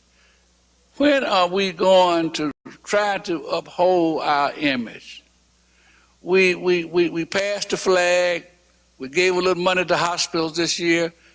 Hopefully we'll give money and more money to education. We're trying to pull ourselves up, our image, but yet we come in here and pass laws like this that the whole world is looking at and wondering, are we living in Soviet Russia? There is no reason why we need to pursue this bill at this particular time. Why didn't we give the money to the Jackson Police Department to upgrade them? Huh? Why did we give the money to the Jackson Police Department to upgrade it? I think if you gave the money to them, they already a proven force. They could have done the job or done even a better job because they know the city of Jackson. I just think that when I came to this body, I'm a rookie, so to speak. I came here saying to myself, thank God I'm serving with the best folk throughout the state of Mississippi. From all y'all's communities, I say the folk elected the best possible person from each and every one of your counties or your districts. And I'm getting disappointed about it day by day. I think some of you all are mean-spirited. I love you. I appreciate you. You slap me on the back and old Bo Brown, but some of you got some mean spirit. And we don't need to have no mean spirit when we're trying to do the people's business. And most of you, from wherever district you're from, I guarantee you got a significant share of African Americans that you represent. And I think that sometimes you ought to let them in on what you're doing up here. Example, the other day I was talking with someone from down in the country. I won't call the district or the county, but the county, this person represented about 30% African American. And the person was at a meeting in the African American community in this particular district, and someone asked, do you know the incumbent representative from this area? He was talking to a black group. 30% of the electorate for this person, this white representative. They said, no, I never heard of him. Never heard of him. Now, I'm not sure that all of you got that same situation in your various districts, but the point is you represent black folk also. You don't just represent white folks. And I guarantee you, if you talk to some of your black folks, you're going to find out they would disagree with some of the positions that you take. And you need to consider their concerns. Thank you. Jim from Holmes, Mr. Clark.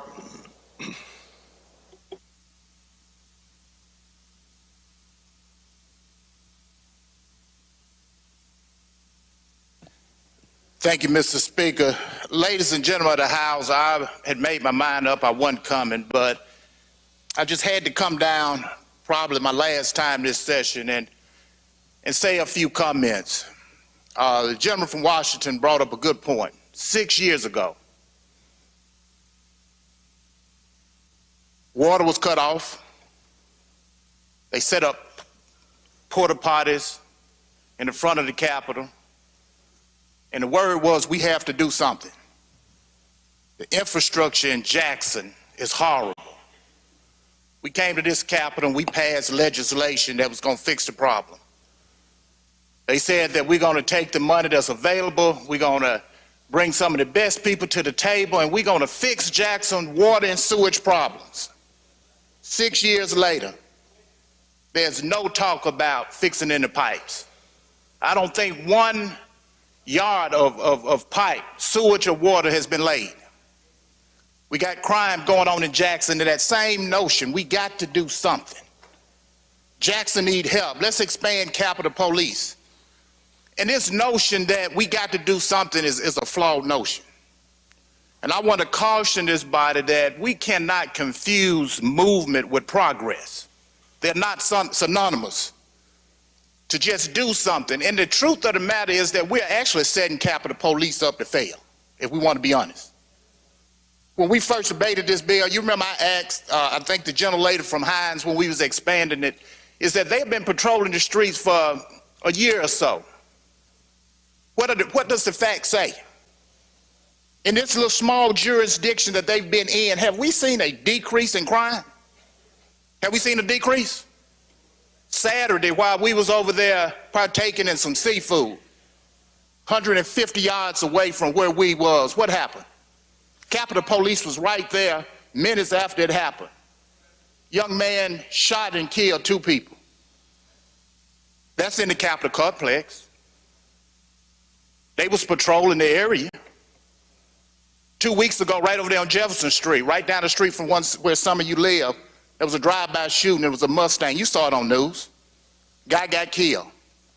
Inside of the Capitol complex, where they supposed to be patrolling already.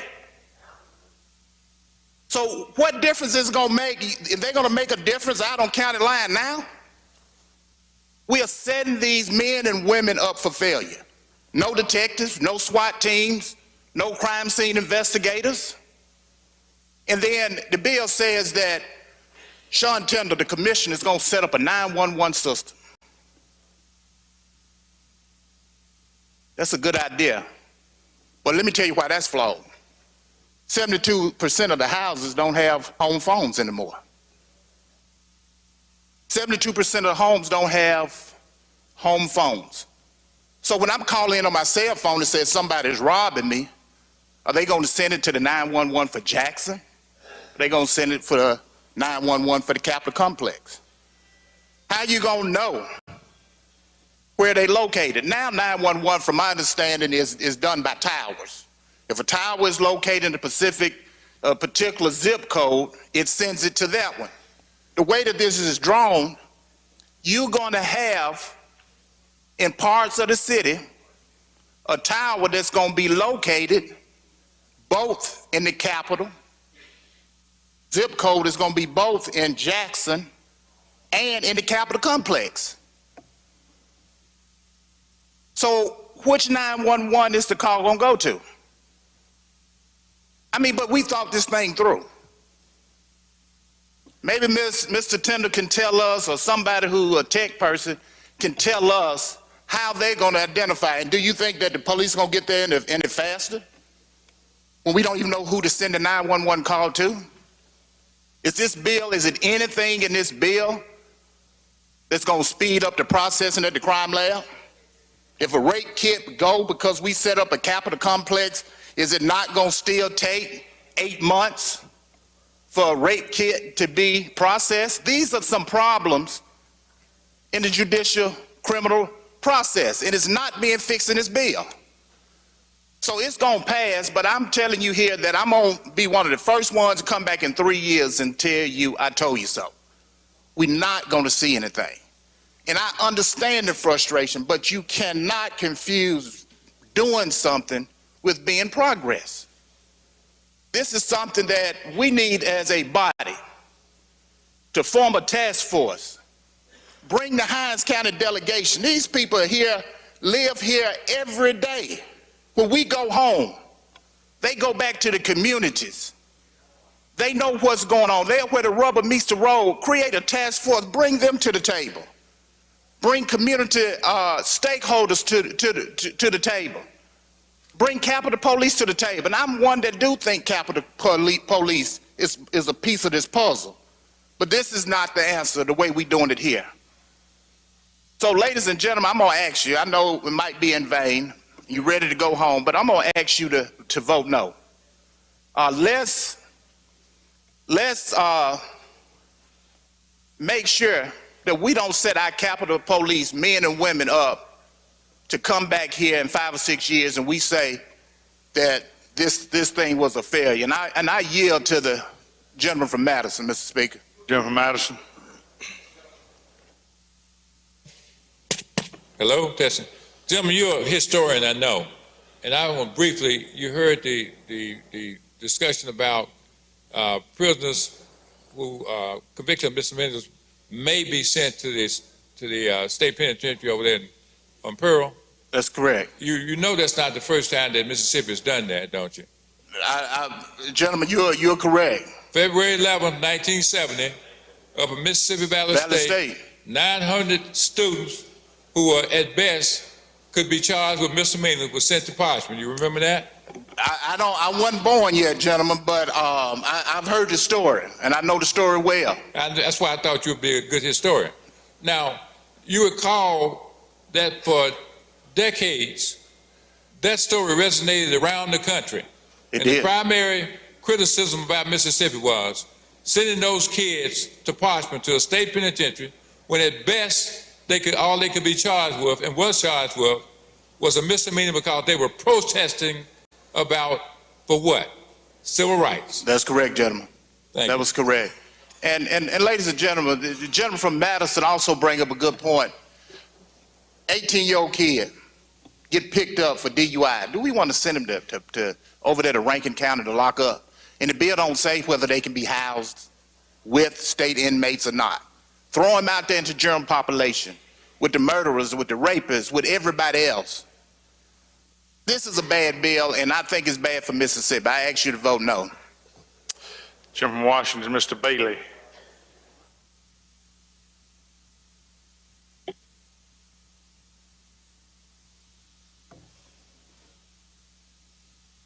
Thank you, Mr. Speaker. I don't have much to say, but I am not going to let history reflect that on a day like today, I sat in my seat and I didn't say anything. You know, I got a bad feeling. I got a bad feeling about this place here. I got a bad feeling because we got sick folk in Mississippi and dying, and we won't even take Medicaid expansion to help them. So what kind of people you think we're dealing with? What kind of people you think we're dealing with? We got money to give to us to help our sick folks, and we won't even take it to help sick folks. We got people who need housing in Jackson. We won't take any money to put in Jackson to help housing.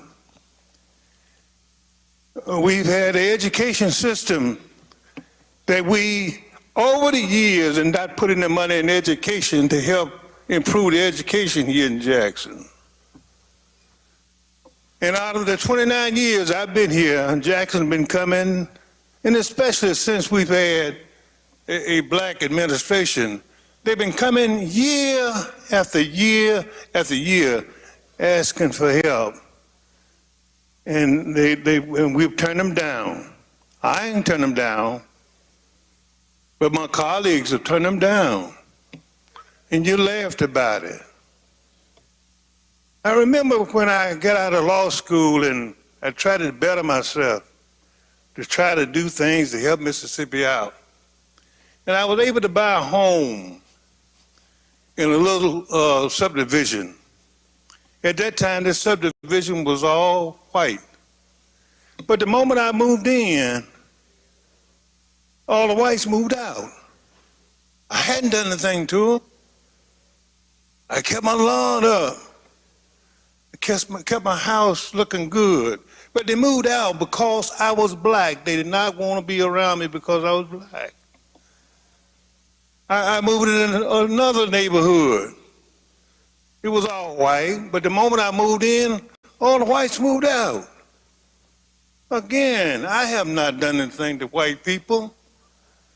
If there's anything, they've done a lot of things to me.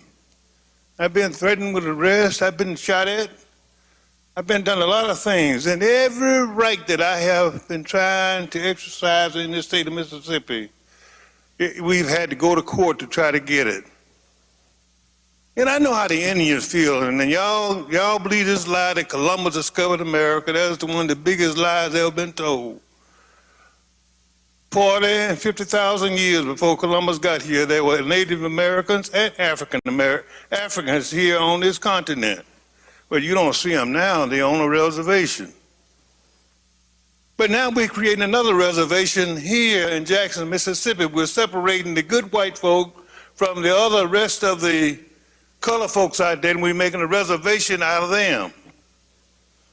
Over and over and over again. And nobody talks about educating us. We need education here too. That board used to be an integrated board up there. But we've gotten to the point where we know who the blacks are in here, and we know when the whites. And I don't see many whites have come and asked to do anything to help me. They've been fighting me ever since I've been in this house.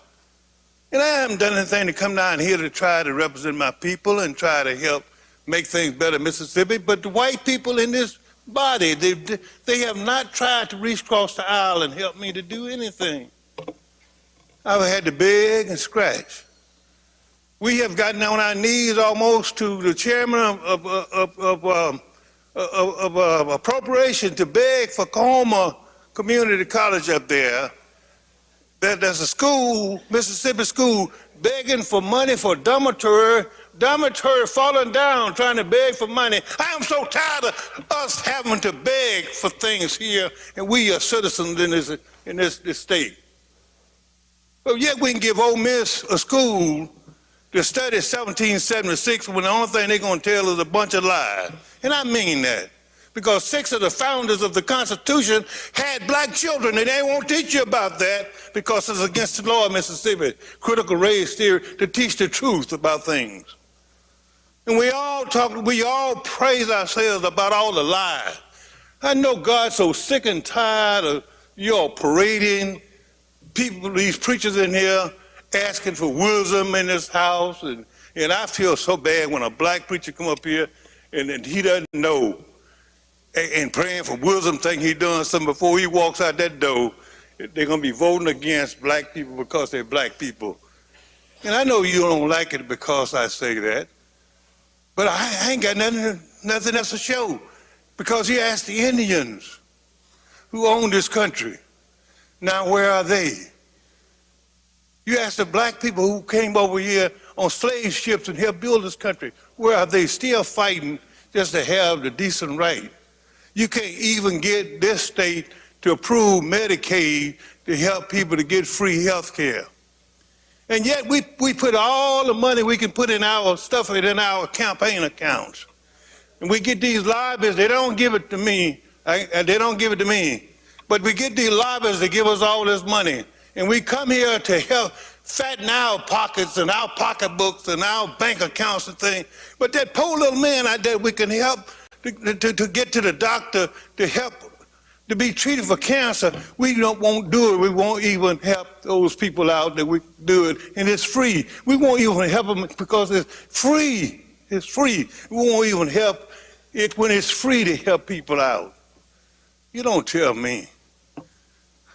Don't talk about race in this body here. You don't ever tell me that. You have no right to talk to me. You have no right to say anything because you're not right. If you don't want to help the least of these, you're not right. And I wish you all would stop bringing these preachers in here and having them pray over a devil of dens here, because we are not prepared to deal with the truth and do what is right to help people. We could have helped Jackson, Mississippi, but we didn't. We helped Florida, like Jennifer Washington, we helped Rankin County, we helped Madison County, we help everybody else, but we don't want to help. Time a blackface get in office and raise their voice, we don't like them. We don't like them. And that's wrong. We haven't given ourselves a chance to be human. We don't have to like a person, but yet we can work with people, yes. But I know it's not going to mean nothing. That board is going to be lit up. The white folk going to vote for this stuff, and the black folk, all of us, I hope, going to vote against it. For the record, we need to vote against it. Our children ought to know that we stood up for something and vote against it. Let's vote against it. Ain't a white going to come up in here and speak against this thing. Not one white. They ain't going to do it. They ain't got the nerve to do it. They're scared to do it. I'm glad I'm free. I'm glad the Lord made me free.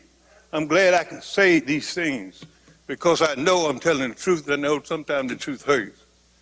But yes, I want the record, and I'm going to sit down. I want the record. I don't care what court he is in. I want the record to show that Willie Bailey got up and he had some words to speak against an evil that they're doing in Mississippi in 2023. I want letting everybody know that I stood up, that I had the courage to stand up against it.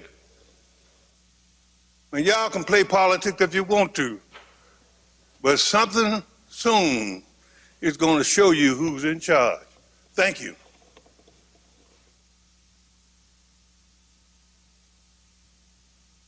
Gentleman from the floor, Mr. Osborne.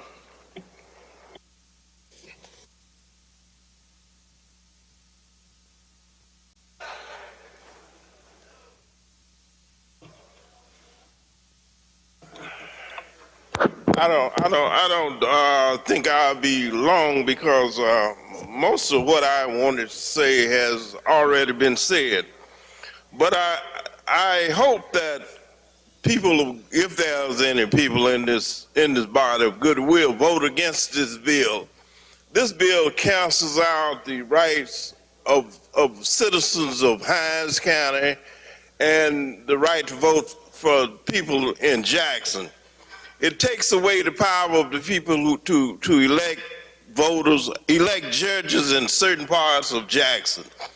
It diminishes the power of the circuit clerk when it comes to, because it allows the Supreme Court to appoint a clerk to handle these cases in the CCI district. It diminishes the power of the members of city council because they can't appoint municipal judges to hear cases in this district. Now, one thing that struck out that was kind of peculiar for me is that all of the black elected judges and circuit judges in Hinds County signed a statement against this particular bill, and that's that's unusual for judges to do, because this bill here is nothing more than an effort to diminish and cancel out the voting rights of blacks here in Jackson. This bill is the same as the literacy clause because it kept us from voting. It's the same as the grandfather clause, at least, literacy tests, poll taxes. This bill is in the nature of things that we thought that we had stopped dealing with. One thing that this bill does, now what's going to happen to people who are arrested here? Say if you're arrested and you can't be brought immediately before a jury, where are they going? Will these people be sent to the Department of Correction too? What will happen to people who are arrested and who are pretrial detainees? Where will they be sent?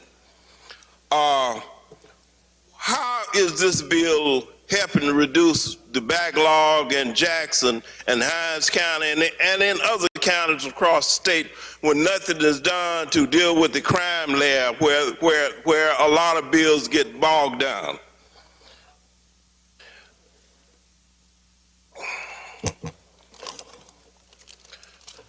I won't be up here long because as soon as I finish, I got to run to the restroom.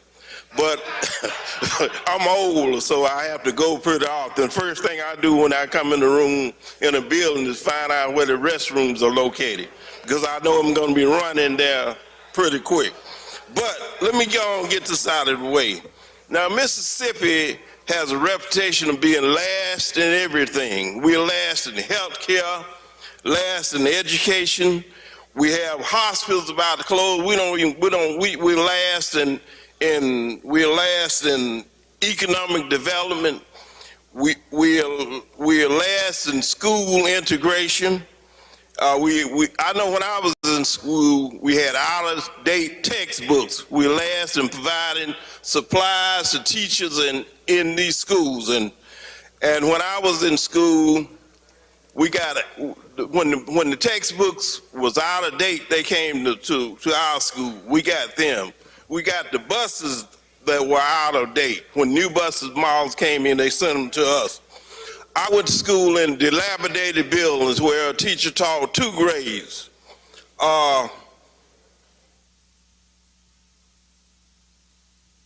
But Mississippi has not done too much to change its image. And I don't think that it is even concerned about the image, except we're last in everything I see, like the things I mentioned. But Mississippi has always been first in racism, and it's still first in racism, because when the Constitution of 1890 was passed, Mississippi was a leader in that and taking away the rights of newly freed slaves. Mississippi was first in dealing with people when they were enslaved. They had the Mississippi Plan, which taught people how to oppress the newly freed slaves. So a lot of states copied what Mississippi did in Mississippi Plan. Mississippi has a history of just oppressing people, especially when they're black. They had the Sovereignty Commission that went around and spied on people who were trying to improve the race relations in Mississippi and trying to get right for people who have been denied rights since slavery. So I think that the only image that these people carry is what's on that GOP agenda. They came with critical race theory when nobody teaches it in the state. They come in with this bill, and I see similar bills in other places where you are trying to set up districts where the elected officials don't have any control. So I think that Mississippi is concerned about image, but the image that they're concerned about is the wrong one. They want to be the first state in racism, and that's what they're fighting for. A lady from Hines, Ms. Clark.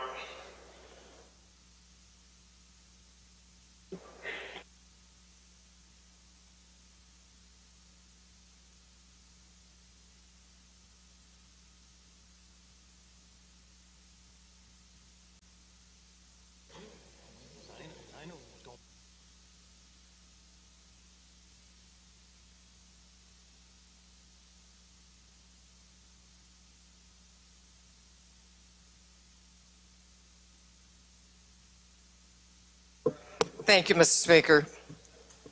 Mr. Speaker, ladies and gentlemen of the House, I stand here to just ask you to do the right thing. Do what's right. If you've looked at the bill, you can see that the things that are in there are not right. I've done some research, and no other capital city has had to go through the kind of things that this bill puts Jackson through. So if we are the Christians that we say we are, and we want to do what's right by our brothers and our sisters, we will definitely vote against this bill. Now, I stand here because I've had the pleasure of living in Jackson for 40-odd years. And Jackson was not like this when I came to Jackson. A lot of things have changed since I've been here, but a lot of things have not changed in the right direction. Now, I want some of you who are looking at me and smiling, who don't look like me, I want you to do the right thing and be able to go back and tell your folks, no, don't stop smiling now, you've been smiling all this time, that you decided to do the right thing, and the right thing was to vote against this bill. That's all you have to do. And while I'm standing here, I want to thank each of those fellows who came down here and talked for Jackson. I appreciate it. And I want you to know that those individuals who live in Jackson appreciate it.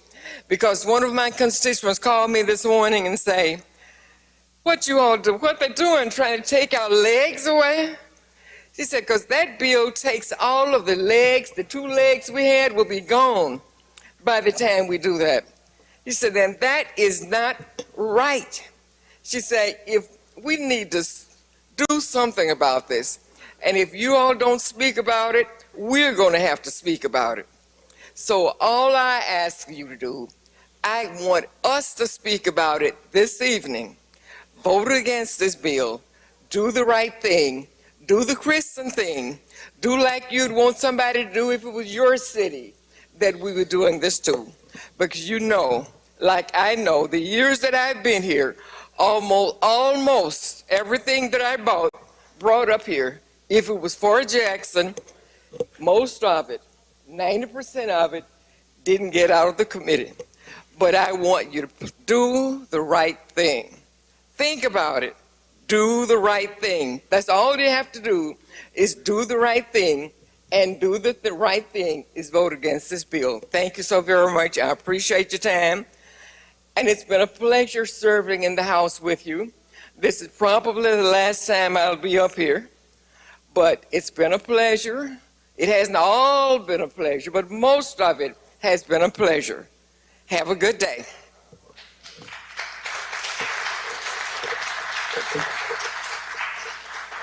Gentleman from Jefferson, Mr. Harness. I have one more wishing to speak. Are there any others? I got you. All right, I don't see any others. We'll have this one and one more. Thank you, Mr. Speaker. Just very briefly, ladies and gentlemen of this body, the gentleman over to the left, you made a good point about the crime, and I believe your story is true. And let's just say for just playing devil's advocate, that the reason that this bill has been produced was to help the city of Jackson. I believe that some of y'all really have that in your heart. Well, my question is, why don't you just elect the judges? Why don't you just put that in the bill to elect the judges? Why are we derailing the constitutional rights of the individual citizens of the CCID and the citizens of Jackson? Because none of them are voting to elect their judges, to elect the prosecutors. So if we're doing the right thing, why don't we just elect the judges and the prosecutors? Now, one of the portions of this bill that really troubles me is that there's a portion of this bill that neither of my colleagues have discussed yet, and that is the protest portion of the bill. The protest portion of this bill, it seems to take away the rights of persons to protest, specifically in front of the governor's mansion.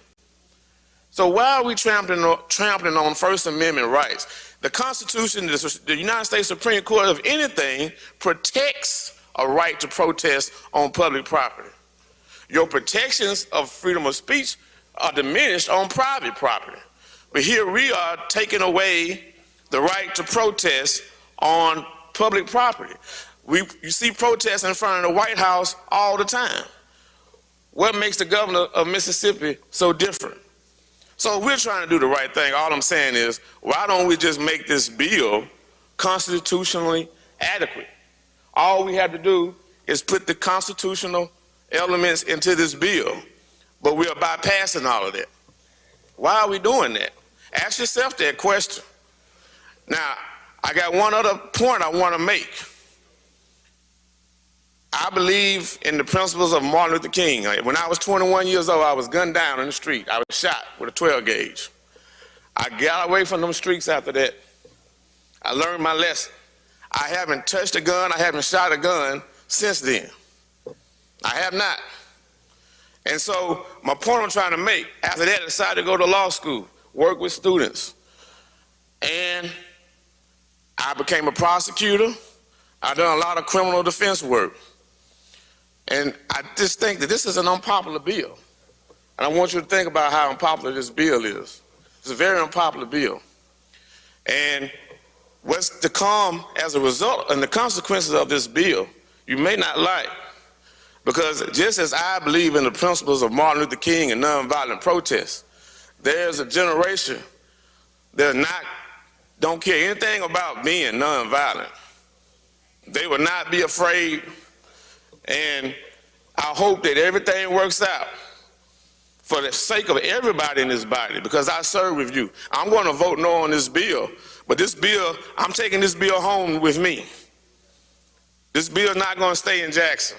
I'm taking this bill home with me, and I feel that I have the responsibility to let you all know that this bill can have grave consequences. Grave consequences. Thank you, Mr. Speaker. Lady from Hines, Ms. Summers. I see no one else wishing to speak, so this will be our last presenter, and then we'll go to the chairman for closing.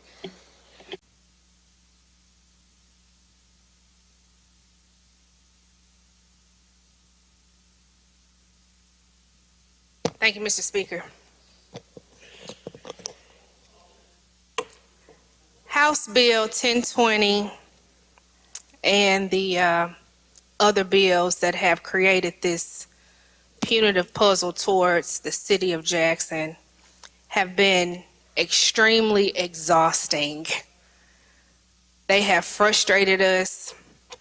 They have taken our attention away from what we should be doing as the Mississippi House of Representatives and as a state legislature, which is to support the people all across this state of Mississippi. We have beat up on Jackson so much this session that it really puts you in a fight or flight posture. It almost feels like the state is being a bully on the city of Jackson. And I don't know if you've ever been in a bullying situation. I have. And when you're in a bullying situation, the only thing you can do is fight your way out of it. And that's what we've been trying to do. When the state says we just want to help the city of Jackson, and the people who represent the city of Jackson say, we don't receive this as help, why is that not enough? Why do we have to prove over and over and over again that this is not the kind of help that we need? I tell you, the thing that makes me so much more concerned about this bill and another bill, I think it's 2443, about the Capitol Police having concurrent jurisdiction. Here's why. I'm a part of a group, and we had a conference call last week, and they asked us to introduce ourselves, to say I am, who my people are, and why you do what you do. And I describe my people as being Marvin, Mason, and Mathis. Marvin, Mason, and Mathis are my three sons. They are black boys that live in the city of Jackson, in a state and in a country that really doesn't care about them. And my son came to me yesterday and he said, Mama, I want to know what scares you. And I don't know if he was expecting me to say spiders or snakes or whatever. But I told him, I said, Mason, I said, the thing that really scares me the most is something happening to you because of no fault of your own. I don't know if you know what police do to black communities. I don't know if you really understand a mother having to tell her child that you have to live by a certain set of rules, separate rules from everybody else. My children are smart, they are talented, they are gifted, they have a fantastic mother who advocates for them, who loves them, who wants the best for them, and don't none of that mean nothing out here in this world. Bills like House Bill 1020 and others, while they're traveling around the city of Jackson and they get pulled over, they're going to have to keep their hands on 10 and 2. They're not going to be able to say a doggone thing to that police officer. The only thing that they're going to have to do is pray and hope that they can make it back home safely. Y'all don't understand that. Y'all don't live that life. You don't have that fear about your children. You think this is help. You think just because Jackson has a crime problem, the state should come in and save somebody. This is not about y'all coming in to save nobody. Not only that, this bill goes against your conservative principles that you claim to believe in. You claim to believe in limited government. This bill ain't about no limited government. This bill is about adding levels of bureaucracy onto an already oppressed city. You guys believe in fiscal conservatism. This ain't about no fiscal conservatism. This is about spending millions of dollars to create a police state. Imagine if you took that same money and you said, you know what, Jackson delegation, let's get together, let's work together, Let's come up with a plan. We got some money available. We're going to invest it into your community. Don't you know that that investment will have more dividends in promoting public safety and deterring crime than what this legislation does? Now, I know we have talked a lot about race in the fight against this bill. And we're not calling anybody racist, and I'm getting tired of people saying you shouldn't be calling us racist. But here's the point. We can't help the way that God made us. But there is a certain system of justice that we do not have privilege to. And when we tell you that there are going to be negative racial outcomes as a result of policy, why don't you believe us? Why can't you take that into consideration? We voted on a bill earlier today about creating safe haven boxes for babies. And the gentleman from Harrison came to me and he said, Z, he said, I want to talk to you about something because I really want to understand what your position is. And at the end of the conversation, we said, you know what? There are some things that we can agree on, that we both have values on, and we can commit to working together. That's how we should be operating in this body. Not the state coming in and say, you're going to take what we're going to give you, and it don't matter if you like it or not, you're going to take it. That is not democracy. Another one of your principles is that government should operate with the consent of the governed. How are appointed judges, appointed people that's going to be working in a court, how does that receive consent from the governed? It doesn't. So y'all, Maya Angelou says, when people show you who they are, believe them. What y'all think y'all showing us? What do you think you're showing us? You showing us that you don't give a damn about Marvin Mason or Mathis. You don't care. Because if you did, you would work alongside of us. Eddie, please watch your language. I'm sorry, Mr. Speaker. I'm so passionate about this issue because when I had that conversation with my son last night, fear was evoked in my spirit. And we got to come back on the last day of session when we got the most money that we've ever seen, when we could be really solving real problems. But we want to attack Jackson. If this was happening in Brookhaven, y'all would say, hold up, talk to the Lincoln County folks. If this was happening in Senatobia, you say, hold up, come talk to my folks. If this was happening anywhere, you would want to be brought to the table. What is it going to take for us to be brought to the table to work together? What is it going to take? We got to do better than this, y'all. I know the bill is probably going to pass, or what have you. But when you go home from this body today and you go to bed at night, I want Marvin, Mason, and Mathis to be on your mind. And I want you to think about the actions that you've taken today and in this body this session. Have you really worked to help those children? Have we really done what we're supposed to do in this state of Mississippi? All right, I recognize the chairman to close.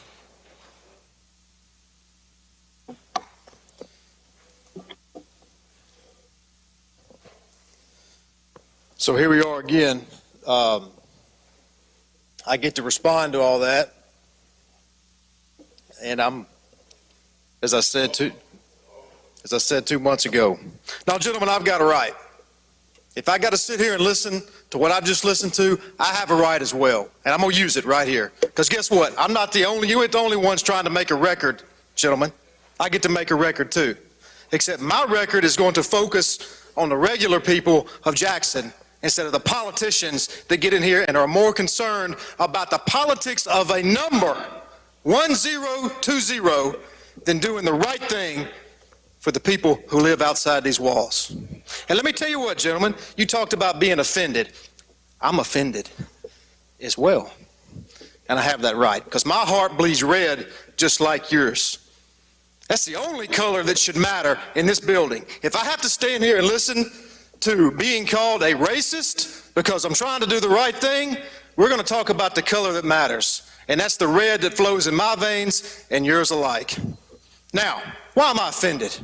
Because I know what you're doing. You get to make a record. You see, you're not the only one that works in a court system. If we were before a court system like you were making a record for, gentlemen, then I would make a motion to strike your argument because it doesn't conform to the proof before the court, gentlemen. Now, how do I show grace? Okay, he has a right to speak, gentlemen. He has a right to speak, and he is going to, and y'all will let him have his turn. He let everyone, I don't know that anyone in here was interrupted during their time. So, gentlemen, you may continue. Now, how do I show grace and respect to a gentleman who is my elder and a gentleman with such a distinguished career as the representative from Madison and others? But this is his last day. And so I'm going to do just that. I'm going to show him grace, but I'm not going to take, in fact, I'm going to refuse to take the race-laced, unfactual rhetoric as bait that I've been asked to do. Because I understand what a record means, and I'm just not going to go there. Instead, I'm going to focus on the facts, and again, I'm going to focus on the regular people that live outside these walls. We're accused of not doing things for Jackson. Let me tell you, since I've been here, what we've done for Jackson. In the last 8 years, $160 million in new money for the city of Jackson. Bond projects that I have personally worked on for hotels and parking garages in downtown and parking garages in Fondren and Continental Tire, one of the largest economic development projects in this state's history, right here in Hinds County. Multiple hundreds of millions of dollars to the University Medical Center, Children's Museum, and the finest civil rights museum in the country, right here in Jackson. And many more millions of dollars that I can't even begin to count. And you want to ask for help? Gentlemen, you mentioned a dorm in Clarksdale. Well, the very next bill I'm about to present is going to have your money for your dorm in it.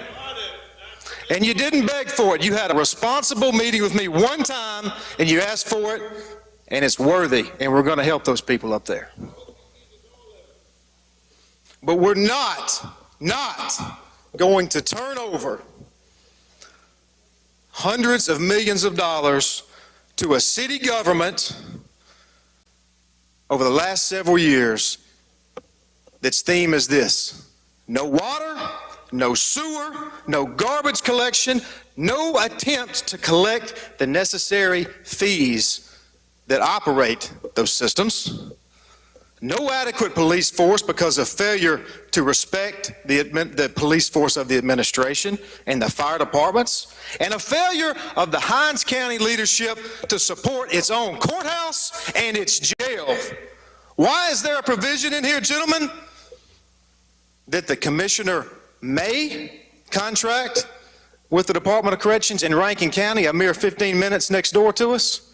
It's because the conditions in that building are far superior to the conditions of the Hinds County Jail, where people sit for days and weeks and months on end without their constitutional rights being heard.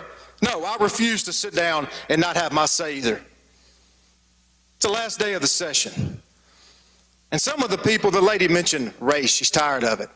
The very man who literally put his life on the line to sacrifice for this people, this body, and the state and people that we represent to change his flag is not going to have his last day in this body being called a racist. I refuse to allow it. I have worked with every single person white, black, and every persuasion in this building, and have spoken to every person who has come to me about 1020. Every one of them. In fact, gentlemen, body cameras are in the bill because of this gentleman right here.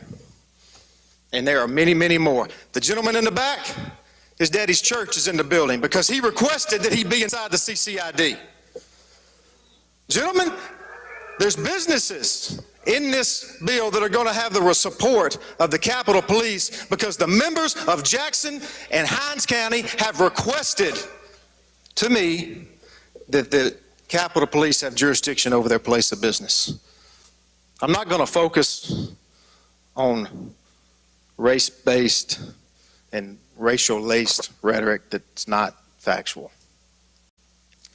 I'm doing this for the right reasons in my heart, and that's it. I can sleep at night because I know the only color that really matters is the red that flows between all of our bodies and all of our veins and through our heart. And we are all, as I said 2 months ago, all of us equal children of God. I believe it's the right thing to provide protection from criminal activity and help the capital city of Mississippi. And it is my hope and it is my prayer that this bill will assist. And I'm going to sit down. All right, question now occurs on the conference report, House Bill 1020. Open the machine, Madam Clerk. If you favor the report, vote aye. If you're opposed, vote nay. Has everyone voted? Has everyone voted? Close the machine, Madam Clerk. By a vote of 72 yeas, 41 nays, report is adopted. I recognize the Chairman of Appropriations for one item. Thank you, Mr. Speaker. Ladies and gentlemen of the House, item number 3, House Bill 1613, Appropriation Education Department, like to recommit. Motion is to recommit. All in favor say aye. Opposed, nay. Ayes have it. Anything further?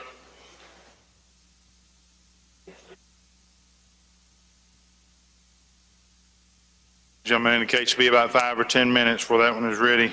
Is there any other item we can take up at this time? Yeah, gentleman, Judd B., you're recognized.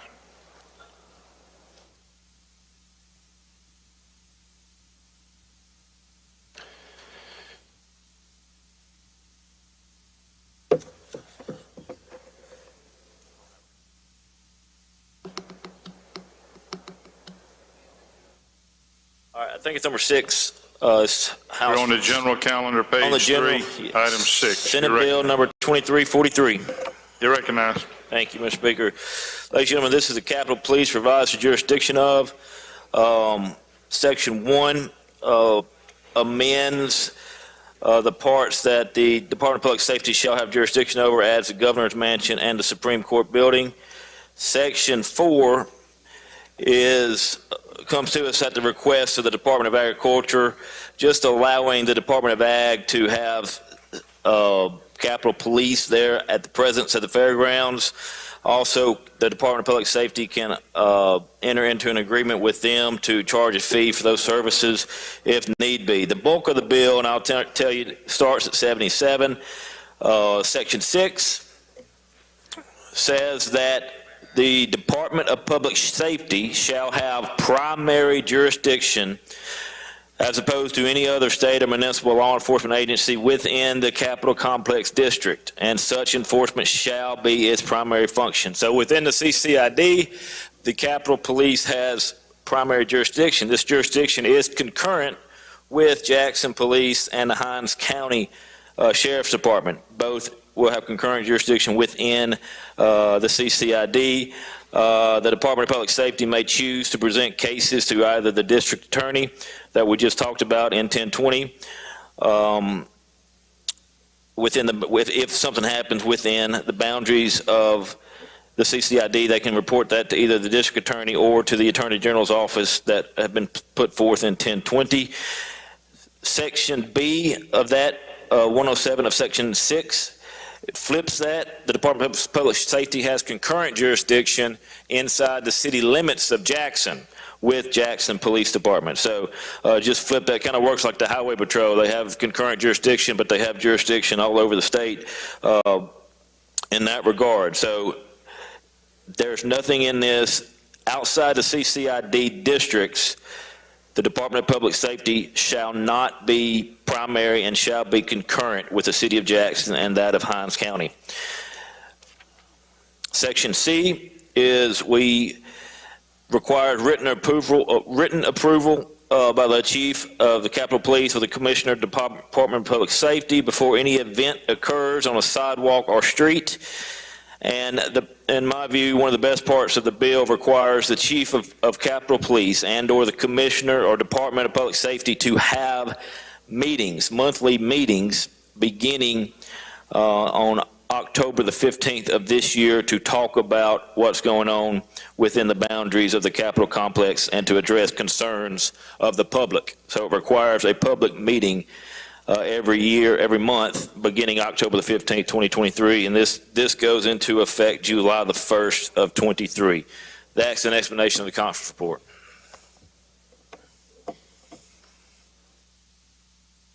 Questions? Jump from Madison, Mr. Blackman. No questions on the speaker against the bill. Okay. I don't, jump from Hines, Mr. Crudup. Thank you, Mr. Speaker. Gentleman Yield? Yes. I just have one, concern. The question, I think you clarified. I'm trying to get a good clarification. You said Department of Public Safety, where it says on line 77, Department of Public Safety shall have primary jurisdiction relative to any other state municipal enforcement agency within the Capitol Complex Improvement District. But then later on down on 93 and 94 and 97, it kind of says the same thing, kind of contradictory. So which one is it? They're going to have their primary jurisdiction is within the CCID. They're going to be concurrent with JPD. I understand how that can read kind of contradictory, but my understanding is they're going to be primary within the CCID, and it's going to be concurrent with JPD inside the CCID. Their primary focus, Capitol Police's primary focus within the Capitol complex is to enforce the law within the Capitol complex. But it's still concurrent with JPD as well. It is concurrent with JPD. So JPD, outside the boundaries, but JPD has concurrent jurisdiction with the Capitol Police inside the boundaries. So Capitol Police has primary jurisdiction Yes. in the CCID? Yes. Okay, thank you. But also, Mr.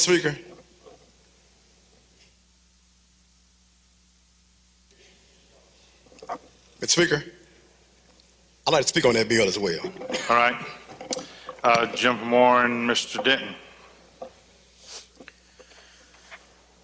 Thank you, Mr. Speaker. Gentleman Yield. Yes, sir. I'm trying to get some understanding here now. What did you say about protesters? Yeah. Basically requires a permit. Okay. It's going to require a permit to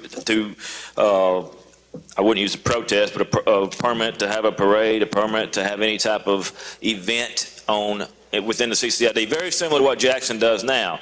The reason, I guess, that they felt that this was necessary, and in my understanding this was Senate language, the reason that this was felt necessary was because you're kind of you're creating this CCID, you're just giving the ability by the Department of Public Safety to give permits. But it would be for, and I'll read you the language, it would be for any event that occurs that takes place on a sidewalk immediately adjacent to any building or property owned by any official, agency, board, or commission, or office, or other entity of the state of Mississippi which can reasonably be expected to block, impede, or otherwise hinder ingress or egress therefrom. And they will receive this permit from Department of Public Safety. Department of Public Safety. Yes, sir. And how are we going to get this out to the general public? Well, the Department of Public Safety, the next line of that, they are authorized to promulgate rules and regulations to effectuate that. So that's going to be up to them to get it out. But like I said, if somebody wants to go and have a rally or something or a parade, right now I would imagine they'd go to the City Hall in Jackson to do that. It would be from that point and July the 1st, from the point forward, they're going to be notified to go to the Department of Public Safety to get that permit if they're within the CCID. Oh, so for everything going forward after July the 1st, If it's in the CCID. if it's in the CCID, they're gonna have to go to the Department of Public Safety. To Now, let's say receive- somebody don't do that for various reasons. What is the penalty for that? Well, let me say, they can also go to the Chief of Capitol Police or to the Department of Public Safety. But to answer your question, they wouldn't be permitted to have their rally or whatever. Oh, so there's no fees or fines? Not in this No bill. jail time, no misdemeanor, nothing like that? Not in this bill, but I will say that the Department of Public Safety is authorized to promulgate rules. They may do something administratively, but as far as in this bill, there's nothing like that. All right, thank you. Jim Hines, Mr. Bell. Thank you, Mr. Speaker. Gentleman Yield. Yes, sir. Two quick questions. What's so special about the governor's mansion that it has to have this extra protection behind it? It was just placed in here. I mean, it is one of the oldest ones in the state. I mean, and one of the oldest ones in the country, if you want to go there. But it is a governor's mansion. So let me ask you this question. Do you believe that it was placed in here because the governor is afraid of individuals expressing their beliefs? I can't speak for the governor. Okay. Well, I'm not, Yeah. Of course you can't. Let me ask it another way. If you were the governor of the state of Mississippi, would you request such language? Well, I'm not the governor, and there's a lot of things I would do. There's a lot of things that I would do that a governor wouldn't do, and vice versa. So I hate to put myself in that position. I don't know that what he's asking for, and I can't say that he's asked for this. My understanding was it was ambiguous as to what could be done in front of the governor's office. This was an attempt to clear that up. Okay, so does this include, we just had St. Patty's Day Parade. Would the organizers of the St. Patty's Day Parade have to ask for a permit? I believe so. Okay, Under this, my understanding would, yes, they would have to ask for one. okay. And I know it's redundant, but Jackson State University Homecoming Parade, they would have to ask for a permit? From the Chief of Police or Department of Public Safety. Okay, so either or can issue it, is what you're saying? Yes, sir. Okay, all right, thank you. Mr. Speaker, I'll speak against this at the proper time. Gentleman from Bolivar, Mr. Sanders, for a question. Thank you, Mr. Speaker. Gentleman Yield. Yes, sir. Mr. Chairman, I just got one question. Who would be responsible for those policies and procedures that's in place now for the Capitol Police? Who would be responsible for implementation as it relates to Capitol Police now? I would imagine the Department of Public Safety. Is your question who's responsible for making the rules as they go forward? Right. The Capitol Police have policies and procedures now that they have in place. They're going to have to, and they're charged with making those rules and promulgating those policies. Okay. Or so vice versa. As this transpires now, the Department of Public Safety will be handling that. That's Yes, correct? So they will be enforcing that? Yes, sir. Okay, thank you. Gentleman from Holmes, Mr. Clark. Thank you, Mr. Speaker. With the gentleman yield. Yes, sir. Now, gentlemen, I'm totally confused about this permitting thing now. On the current law, what's in place now, if you want to protest, have a parade, you go through the city of Jackson, correct? I assume so. I don't know, but I assume so. So now, in this law, you're going to have to go through the CCID. If it's within the CCID. If it's within it. You go to the Chief of Capitol Police or the Commissioner of Department of Public Safety. So if it's in the CCID, you might have to go get two permits. You might have to go to the city of Jackson, get their permit, and then go to Capitol Police and get a second permit. This bill doesn't speak to that, but theoretically, I guess you could. Now, in the bill, it says they have the authority to enforce not only the laws of the state of Mississippi, but the ordinance of the city of Jackson.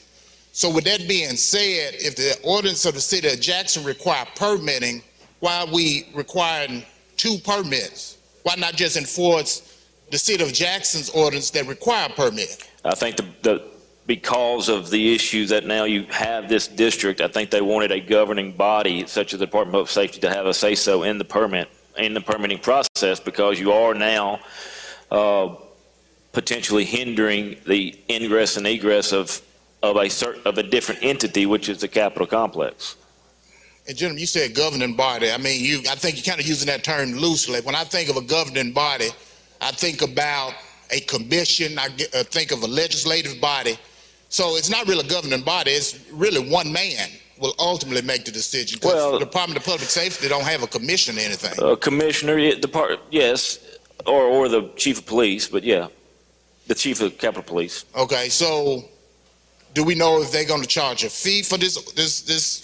It does not. The bill does not speak to that. The bill merely authorizes them to promulgate rules to do that. So, so hypothetically, as we like to speak in here sometimes, yeah, I guess they could charge a fee. Hypothetically, could they penalize them? Yeah. Sure, but those rules will be left up to the Department of Public Safety.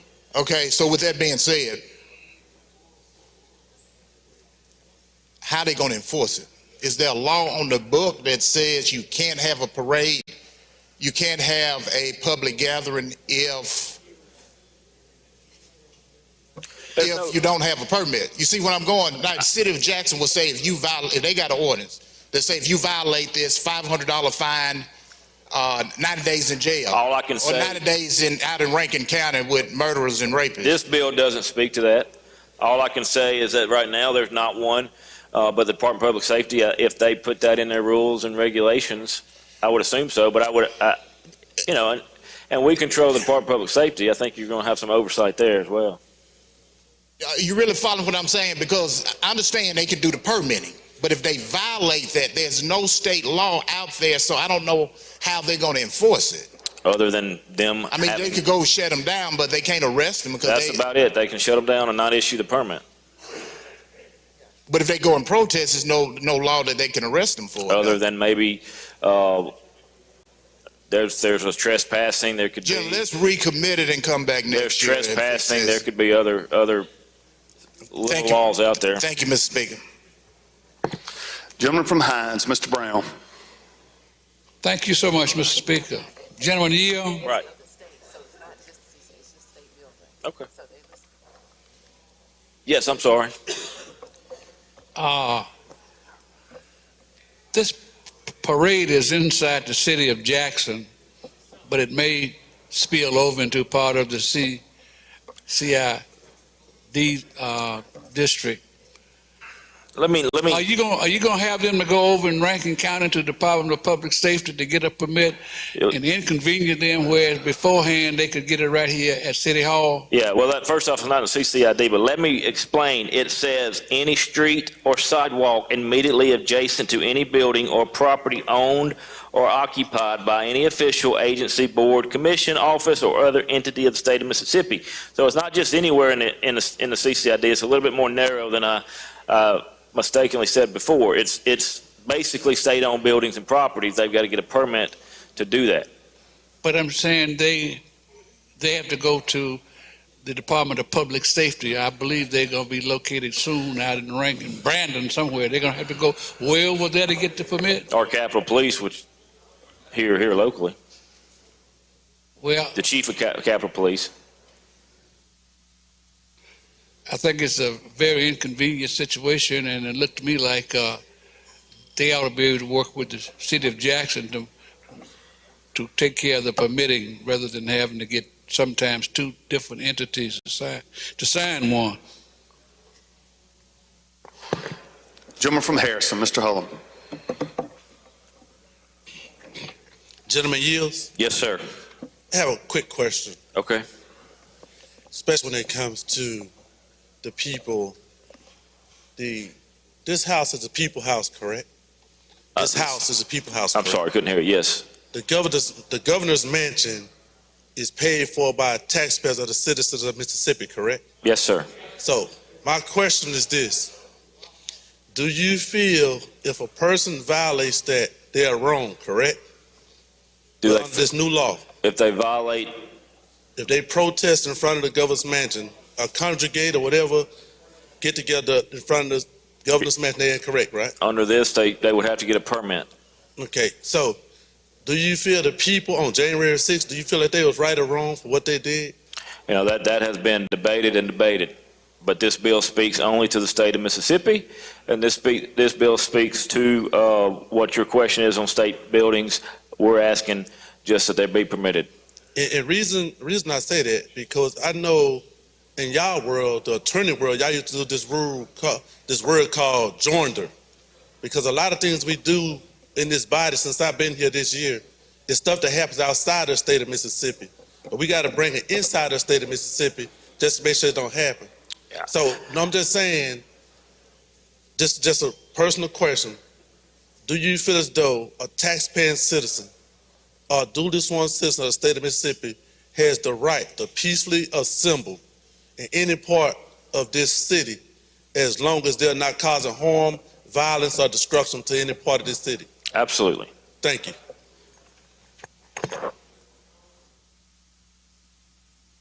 Jim from Octavia Hall, Mr. Taylor. Thank you, Mr. Speaker. Gentlemen, will you yield? Yes, sir. Are you aware that the language in reference to protest as pertains to sidewalks, things of that nature, permits, things of that nature, are pretty much identical in 1020 and also in 2343? Are you aware of that? If you say so, I'll take your word for it. I guess my question is why? Why are we doubling down? Why are we having the same language, two different pieces of legislation? We do that with a lot of pieces of legislation that we pass. I can tell you, we passed one yesterday that had to do with a bribery of a candidate. That a bill that's already been sent to the governor had the exact same language that's already sent to the governor. It just added this part to it. So that us adding language and having bills that are duplicitous is nothing new. Could it possibly be, and this is just my wild mind running wild, when I just Google a list of books, when I put in Mississippi and I put in some of the greatest books, one of them came up was Mississippi Burning. I'm sure you've heard of that book. And I bring that book up because in the ability to protest, it's the ability to hear a person's feelings, thoughts, ideologies. So what I'm saying here is the state of Mississippi preparing for citywide, countywide, and statewide protests because of 1020 and 2343? Is this what we're doing? To my knowledge, it was felt like this was needed. By who? Again, and to my knowledge, this is a Senate bill. This was put in by the Senate. It wasn't in this bill when we passed it earlier. When we passed it earlier, it was just the boundary lines of the jurisdiction of Capitol Complex. So to answer your question, are we preparing for that? I'm certainly not. I'm just trying to get this bill passed and let us all go home. Well, and I want to go home too, gentlemen. I'm tired. This has been an exhausting session, and I think a lot of us are leaving very frustrated. But I just want to remind the audience that protest, and actually the word is used as riots, is the language of the unheard. I'm here today listening to my colleagues saying that they were not heard in the process. I'm hearing people in Jackson saying they were not heard in the process. I understand that. Let me say this. Judd B. was very active in the process, and I will make that perfectly clear, and I'll make a record of that. So active to the point that we had to subpoena the mayor of Jackson to come to a hearing. So Judd B. was active. My committee was active. We had 2 hearings on what was needed in Jackson. Both the chief of police of Jackson, both the chief of police of the Capitol Complex said we need citywide jurisdiction. We need lines fixed. Are you aware that the mayor had COVID during that time? The mayor didn't have. He didn't tell me he had COVID.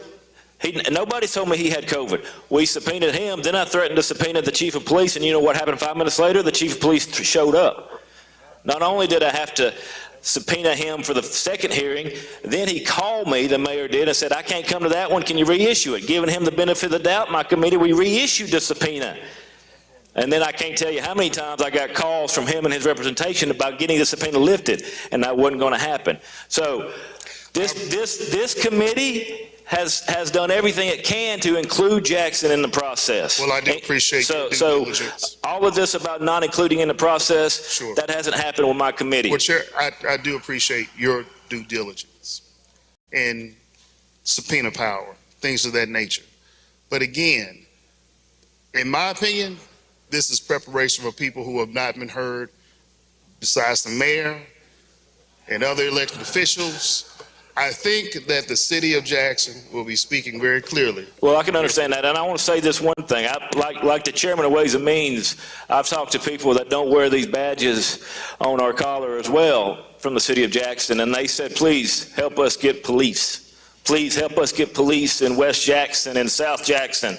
Help me to where I don't have to listen to gunshots every single night. So, yes, there may be protests, but if we have police that saves one life, every bit of this is worth it.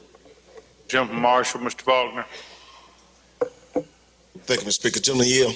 Yes, sir. Just going back to the exchange between you and the gentleman from Holmes, it raised a question in my mind. Okay. Let's say theoretically, if a particular organization have to obtain 2 permits, one from the city of Jackson, then the DPS. If the city of Jackson approves the function and DPS disapproves, what happens? If it's within this limited part right here, DPS, I believe, is going to control. So does the bill speak to who have final say or final jurisdiction over The bill jurisdiction? is pretty specific about, because it's state property, DPS is going to control on that, would be my interpretation of it. Thank you, gentlemen. All right, I don't see anyone else. Any more questions? The gentleman from Madison who requested opportunity to speak.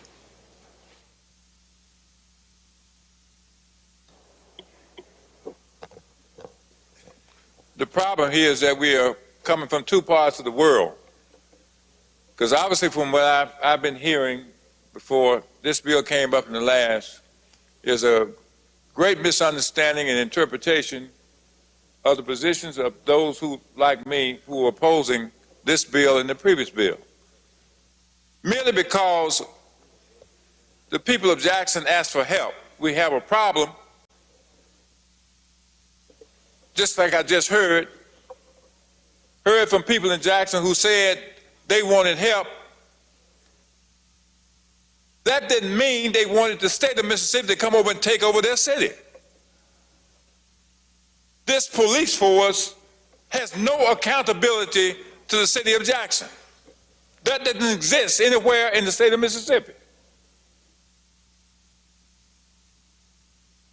I heard a moment ago almost bragging about the $100+ million that they brought to the city of Jackson, as if that was a gift. But when it turns out he's talking about economic development. I've been in this body so many years, and year after year, we asked in Ways and Means when bills came out that funds things like this, what about minority set aside? So we can participate in the bounty that this state was giving to the developers. And year after year, it was turned down. And then there's a complaint about us saying this appears to be race to us. Like this bill here. It is about race because we're the only race that is subjected to this kind of process. There's not a city in the state of Mississippi with a majority white population that this would happen to.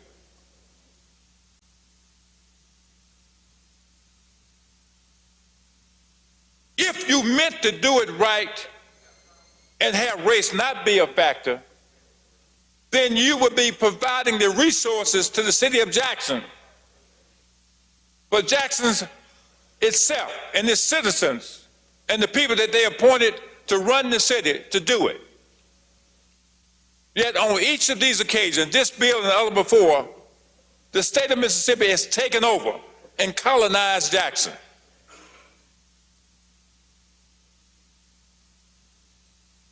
And you expect people like me and with our experience to see that as being good government? Meaningful government? No. My history and my experience in this state tells me race is a factor. Now, race doesn't have to be something you wake up in the morning and say, I want to do it because I don't like black folk. You can just ignore the consequences, and it has the same result. The fact that you've decided that you're going to create a separate jurisdiction in Jackson, run by people who don't live in Jackson or Hinds County, and they're going to hold sway over the citizens of this state, this city that is, and the majority of this city, 80+% is black. How else would you expect them to feel? And when you have a police force that's going to have exclusive jurisdiction over and above the city of Jackson's police force and be able to dictate the terms of jurisdiction, then how else are we to feel? There's no elected body that this police force is responsive to. It's the state of Mississippi. You just heard the confusion about what would happen if there was a permit obtained from Jackson and a permit, and you sought the same permit from the CID police department. They control, they dictate what happens in Jackson on the Jackson City streets. That's a takeover. Anybody deny that? You've taken over that authority. That's what a takeover is about. The gentleman looked directly at me when he was talking. I don't know why, because there are two other people that came after me that said far more about race than I did. But perhaps it's because on the national media, all over this country, this state has been vilified for what it's doing. I didn't create that narrative. That narrative was created by the actions of this body. That's what happened. I don't know how you can unfix this. It's going to take years to get back to where we were before this legislation passed. There's going to be a lot of rumbling and cries for change. And one other thing I have to mention here, the flag was mentioned here. Since 1987, I attempted to get the flag changed, protested about it. If there's one person that put their lives on the line for this who is white, is William Winter. Some of you don't remember that, you weren't even here. The man had to have police escorts to go about his business. Because why? He didn't ask for a new flag. He said, let's discuss it. That's a man that puts his life on the line. Now, if it's race that scares people to have that discussion, then that's a problem. You should have considered the impact on race and race relations when you brought up these two bills. You didn't consider that because you discounted the people that it was going to affect. When you take away the right of people to elect their officials that have traditionally been elected, how else are they going to see it?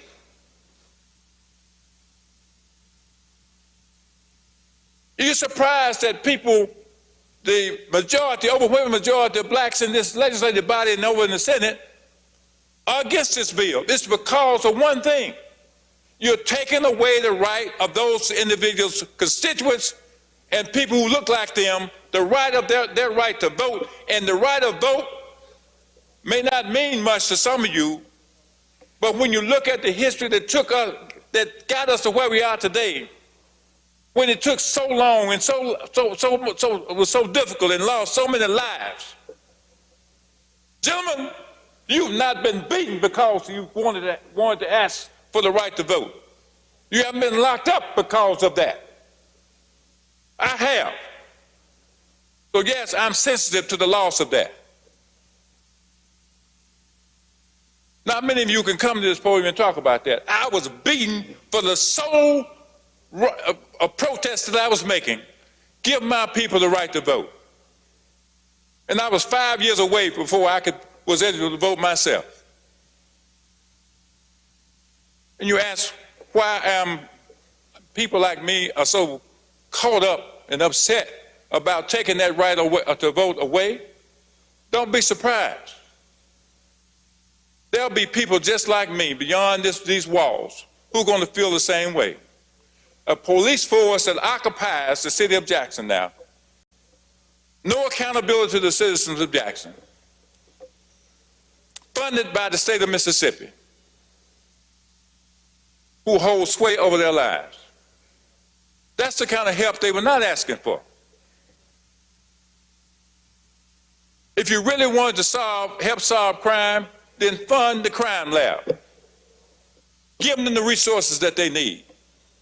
Give the Jackson Police Department the resources that they need. And stop crying about we don't have smart people in Jackson, Mississippi, or Hinds County. That's a lie.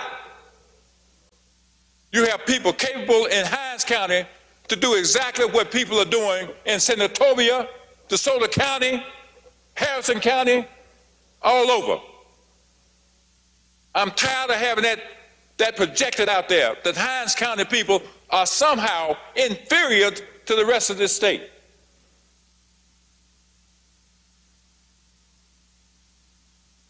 Building a tire company gives jobs. But building a tire company doesn't solve the racial divide in this city.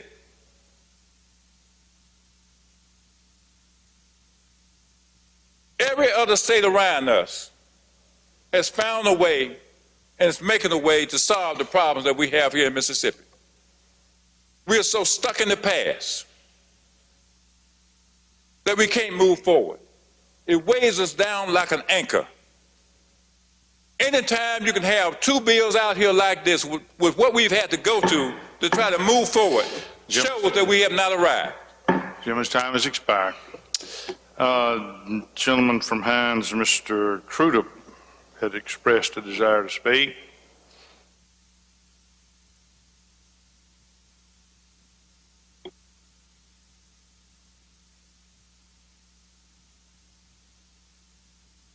Thank you, Mr. Speaker.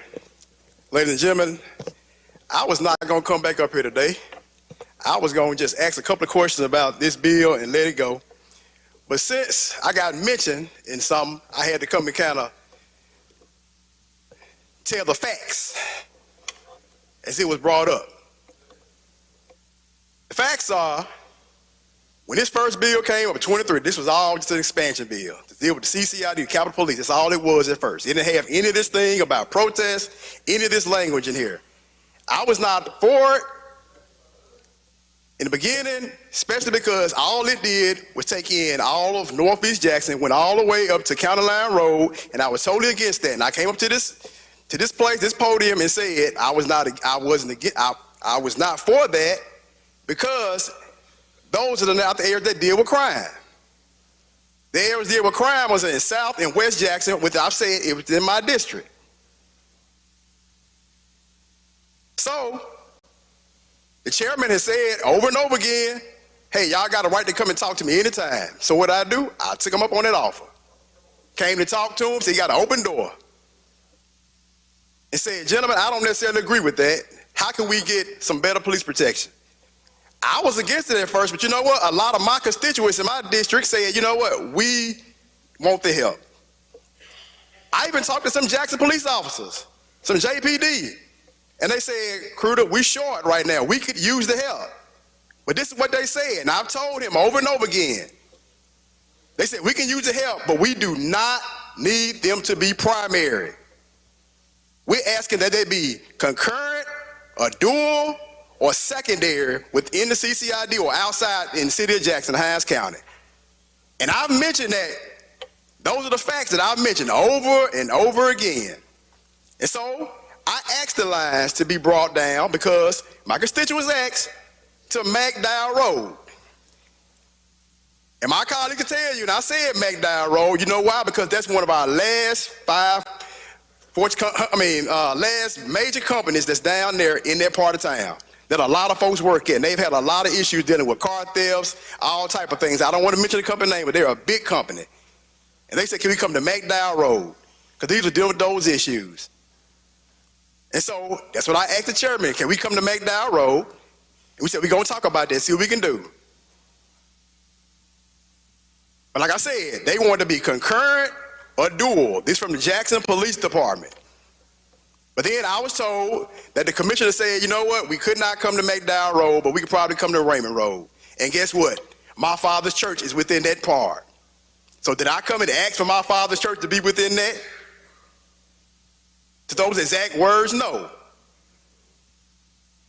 Now, I'm not necessarily saying that I'm not necessarily against it totally like that, but I don't like the fact within the county. I mean, we want the police protection, but we don't want all this other stuff that was added to this bill.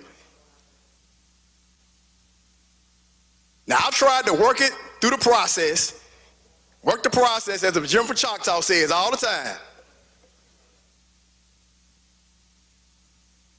and try to get a clear understanding how we can get some better help for the citizens of Jackson. So we're going to talk about the facts, gentlemen. Let's mention the real facts. We want help in the city here, Jackson, and we need some police protection. Some of our police department are asking, they know they're short, they know they need help, but they don't want Capitol Police being primary within this city.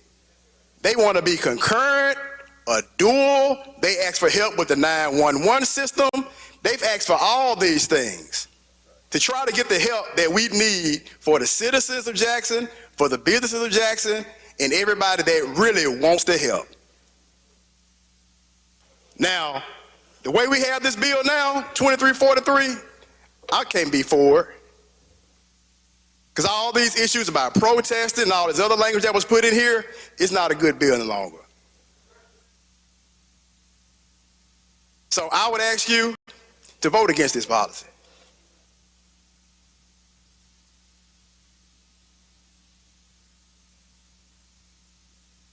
Jim Hines, Mr. Bell wishes to speak.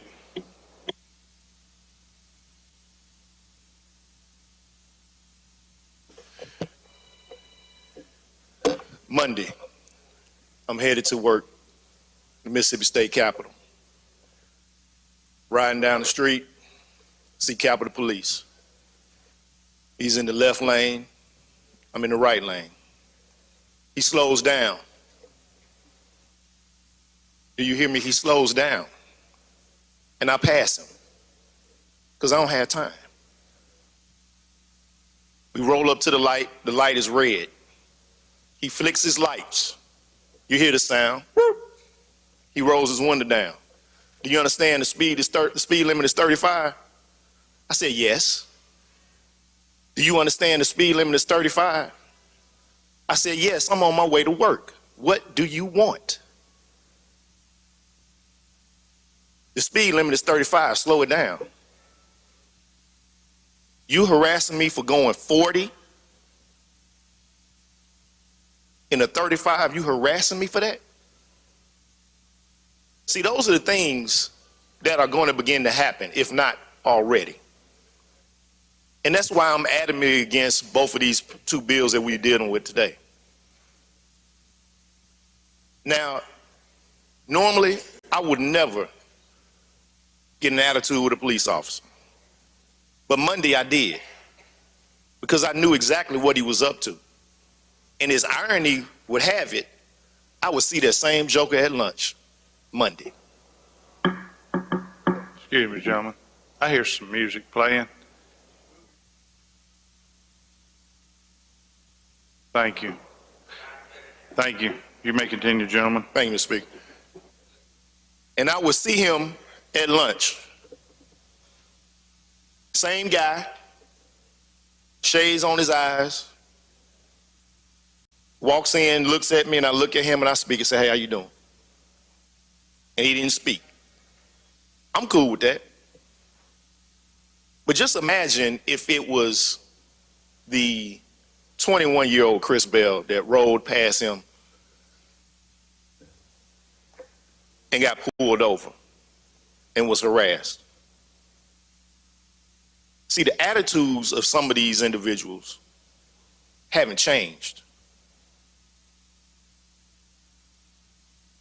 You have individuals that are going to be affected by this, not just in the midst of the whole protest situation around government buildings, just on a minor traffic stop.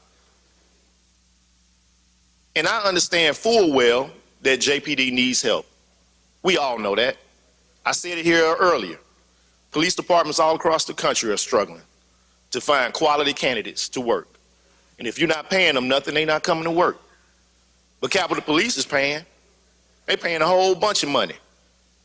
And people from JPD and the Sheriff's Department, Hinds County, Rankin County, Brandon, and they come to work for Capitol Police.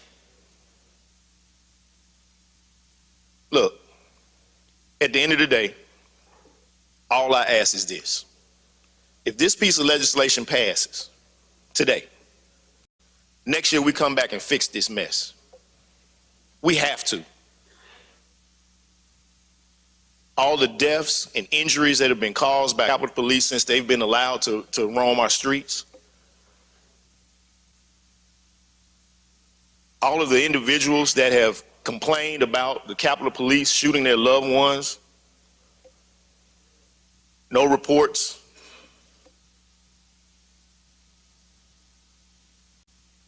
I'm asking, seriously, if you don't vote no, vote present. Just, we don't need this. I mean, what does stopping a protest or having a written request to do a parade or a protest have to do with free speech? I'm curious. What is our governor afraid of? Nobody's out here to hurt anybody. The city of Jackson needs help, but not like this. Not like this. We need more uplift than someone trying to force a mandate on us as if we are a third world country, as if we are, as the gentleman from Madison said, sectioned off, like we're inferior individuals, which we aren't. I ask you to vote no.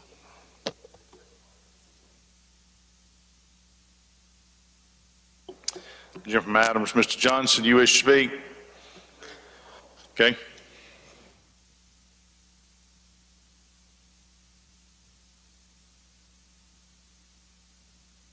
Okay, ladies and gentlemen, the last bill we had, you know, if you commit a misdemeanor, they can send you to the Rankin County Detention Center. Not Detention Center, Mississippi Department of Corrections at Rankin County. And that's what I was telling the chairman of Ways and Means, that it may say may.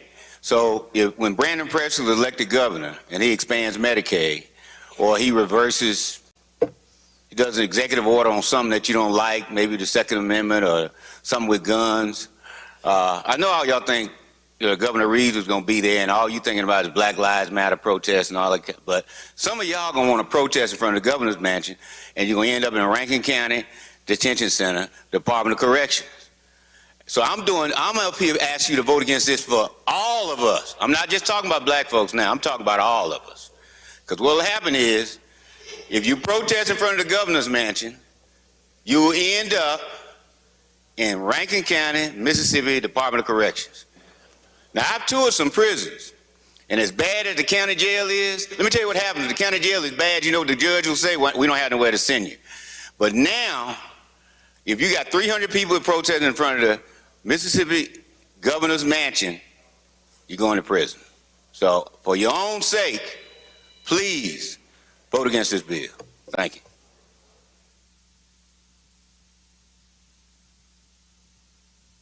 I recognize the chairman to close.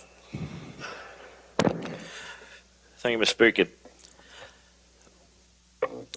Gentleman from Madison, I do not have the grace in my tongue to heal the wounds that you've had in your lifetime. Nor do I have the same grace that can put a salve on the wound that our state and its complicated past bears. And for that, I'm sorry, I cannot do that. I don't have the same life experiences as you have, nor will I ever have that. But I am a Mississippian. And a gentleman from Washington, I've spent the greater part of my adult life in Jackson as well. Law school, my oldest child was born here. I've been here for 12 years. My youngest child is 10. And we're, as you know, here for 3 months out of the year. I've spent a greater part of 3.5 years of his life away from him, right here in this city. I love Jackson, Mississippi, almost as much as I love Corinth, Mississippi. I live closer to the state of Indiana than I do to Jackson, Mississippi, but this is my second home. We had hearings in the summer of my own volition and a lady from Hines to come after the crime in Jackson. We did that. I talked to the gentleman from Hines, Mr. Bell, asking him to bring me community people who have a say in Jackson. What does it mean to you? What do you want to see us do? And they all said, give us police. Gentleman from Madison, last week we had a bill, or this week, I don't know, the days go together. We had a bill about allowing highway patrols to take their cars home. And he said out of his own mouth, having that car and having the presence of that vehicle help to deter.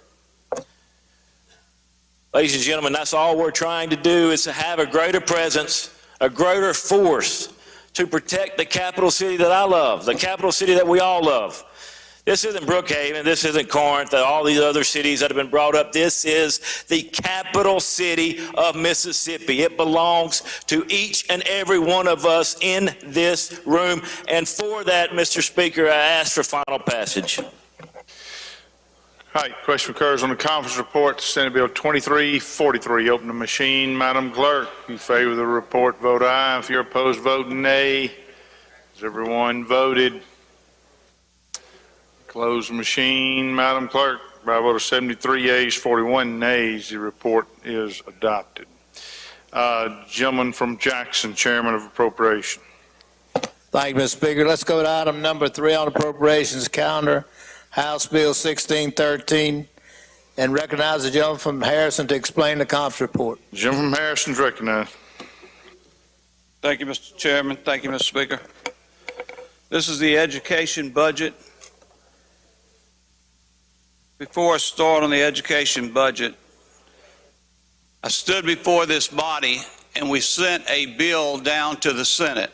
As you know, there's another end of the building, but I'm going to tell you what we sent. Even though you voted on it, you already know what we sent.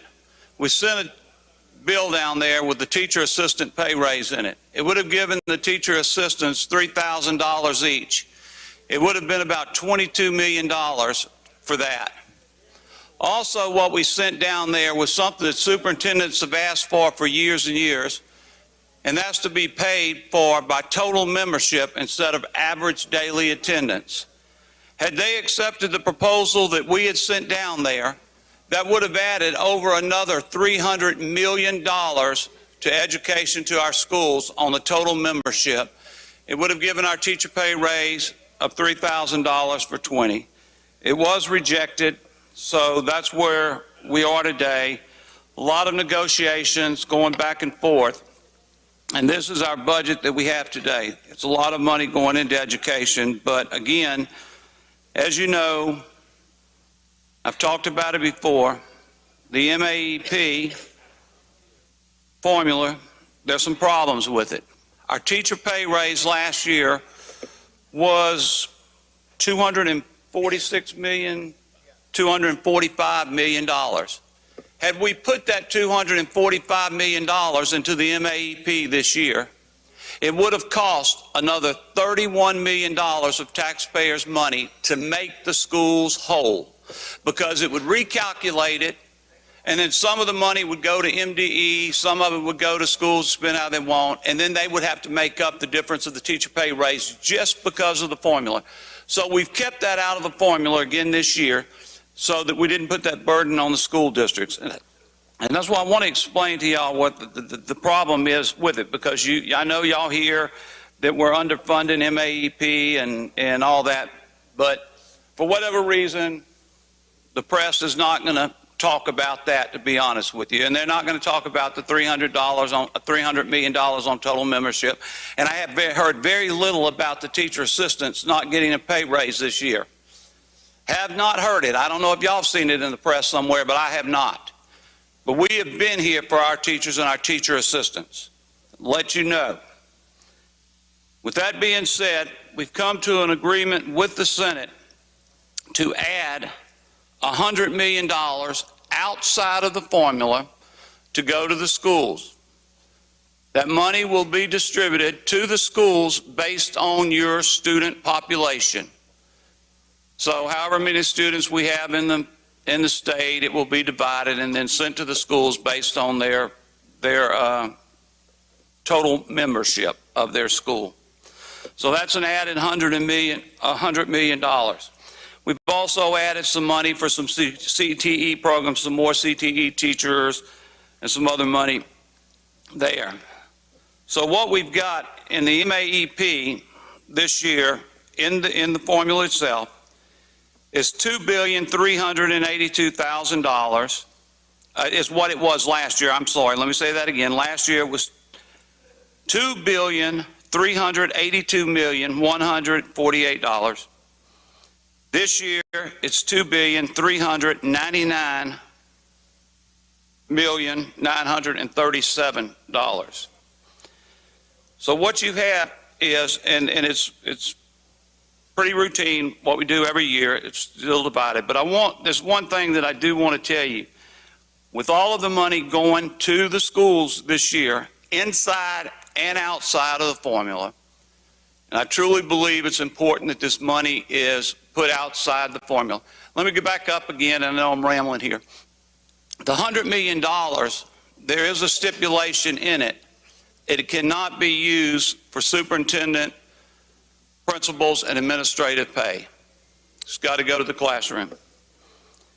So the total amount of money going to our schools this year is $4,984,306,000. That's what's going, a little under $5 billion. So that is the total budget. And Mr. Speaker, if there's any questions, I'm willing to answer them. If not, final passage. Gentleman from Tallahatchie, Mr. Reynolds.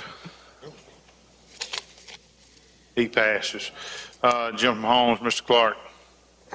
Thank you, Mr. Speaker. Would the chairman yield? Yes, gentlemen.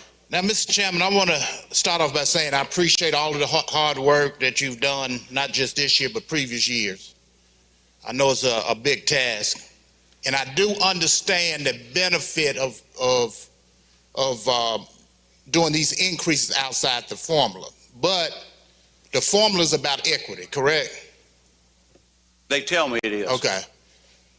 So the extra $100 million, my understanding, we just gonna take the number of students, get them a dollar value, and just give across the board equal amount to each district? Yes. Okay, so if we was to do it in a formula, it would probably work a little different. Would you agree? Yes. Because the formula is based up on two things: a district's ability to pay. And your money, let me say this, and your money for that and the add-ons is in the MAEP formula. This is on top of the formula. So let me ask you this, and I'm glad you said that. What's the base student cost for this year? It is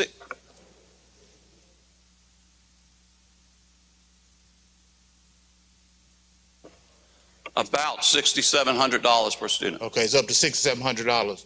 And last year, what was the base student cost? It's going to be about the same. Yeah, it was about 64 last year. 64. Thank you, Mr. Chairman. Jim Jones, Mr. Scoggin. Thank you, Mr. Speaker. Mr. Chairman, Yes. I know you said out of that $100 million, it won't go toward principals or superintendents. Are there any further guidelines, or will it be used for classroom supplies or facility updates, or will it be strictly for pay? No, absolutely. It's not. I doubt much, if any of it's going to be for pay, to be honest with you. It's going to be for their needs. The superintendent of the school board will decide what goes to their school, how they're going to spend it. It just can't be spent on administrative Okay, thank you. salaries.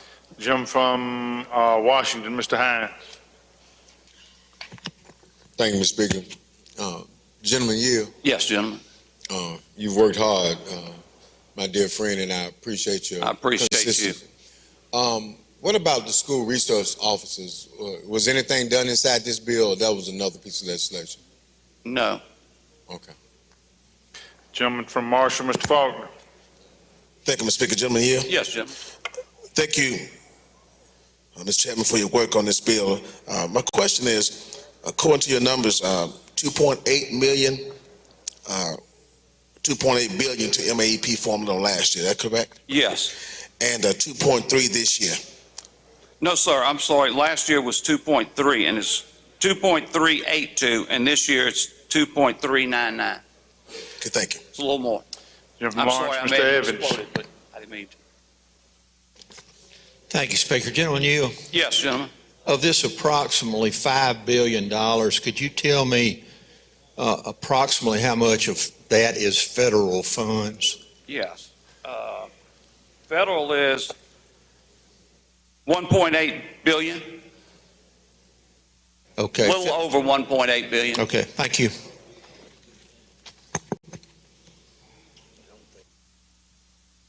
Any other questions? Any other questions? Gentleman from Perry, Mr. Gooden. Yield. Yes, gentlemen. Chairman, sir, what was the CTE increase? What was the CTE increase for that? We have what to see. It is.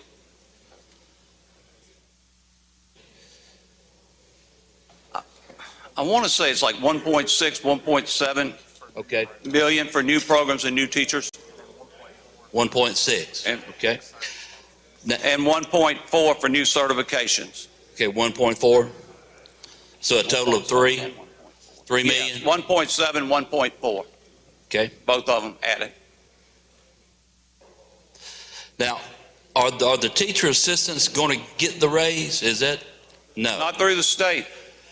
Can these funds that are going to be Yes. given to the schools be used to give the teachers assistants that raise? Yes. Okay, thank you, It can sir. be up to the school board. All right, now we got another question. Gentleman from Pike, Mr. Porter. Thank you, Mr. Speaker. Gentlemen, will you yield? Yes, I gentlemen. want to make sure I'm clear about something. The Senate removed the funding for teacher assistants, correct? Yes, Okay, so we're going to come back next year and try to help our teacher assistants I out? definitely am. I'll tell you, we'll come back with the teachers and assistants All next right, year. thank you. All right, I don't see any further questions. Open the machine. Madam Clerk, question occurs on the conference report, House Bill 1613. You favor the report, vote aye. If you're opposed, vote nay. Everyone voted. Closed machine. Madam Clerk, by vote 115 yeas and 2 nays, report's adopted. Next item. Mr. Speaker, at this time, we have nothing that's ready to be worked. There are 4 bills that they're working on at this time, and they're rushing. So as soon as I get some, I'll let you know, sir.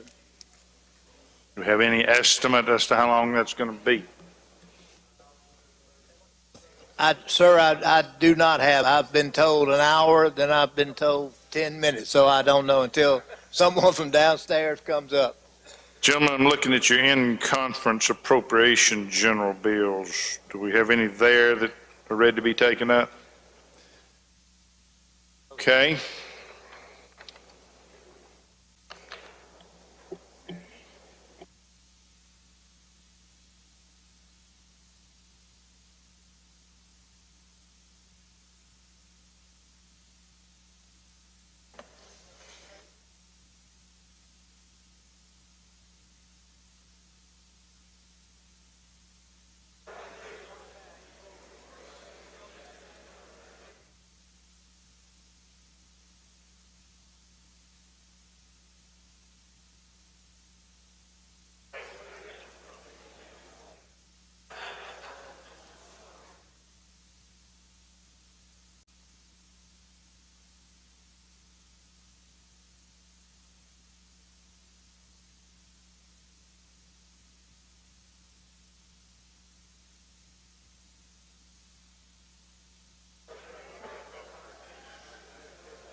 in consultation with the appropriations committee and with the drafters and the legal staff, it does appear we're going to be at least an hour, if not more, before we have anything to do.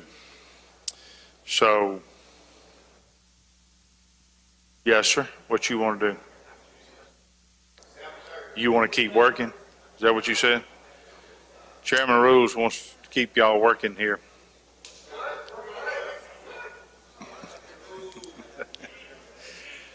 I'm thinking 7:30 would be a good, let's give you 2 hours to get you some supper and recover. But y'all can vote that down if you want to.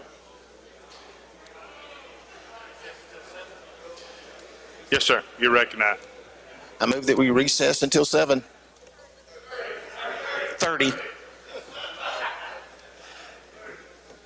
All right, motion is to recess to 7:30. All in favor say aye. Opposed, nay. The ayes have it. House in recess to 7:30.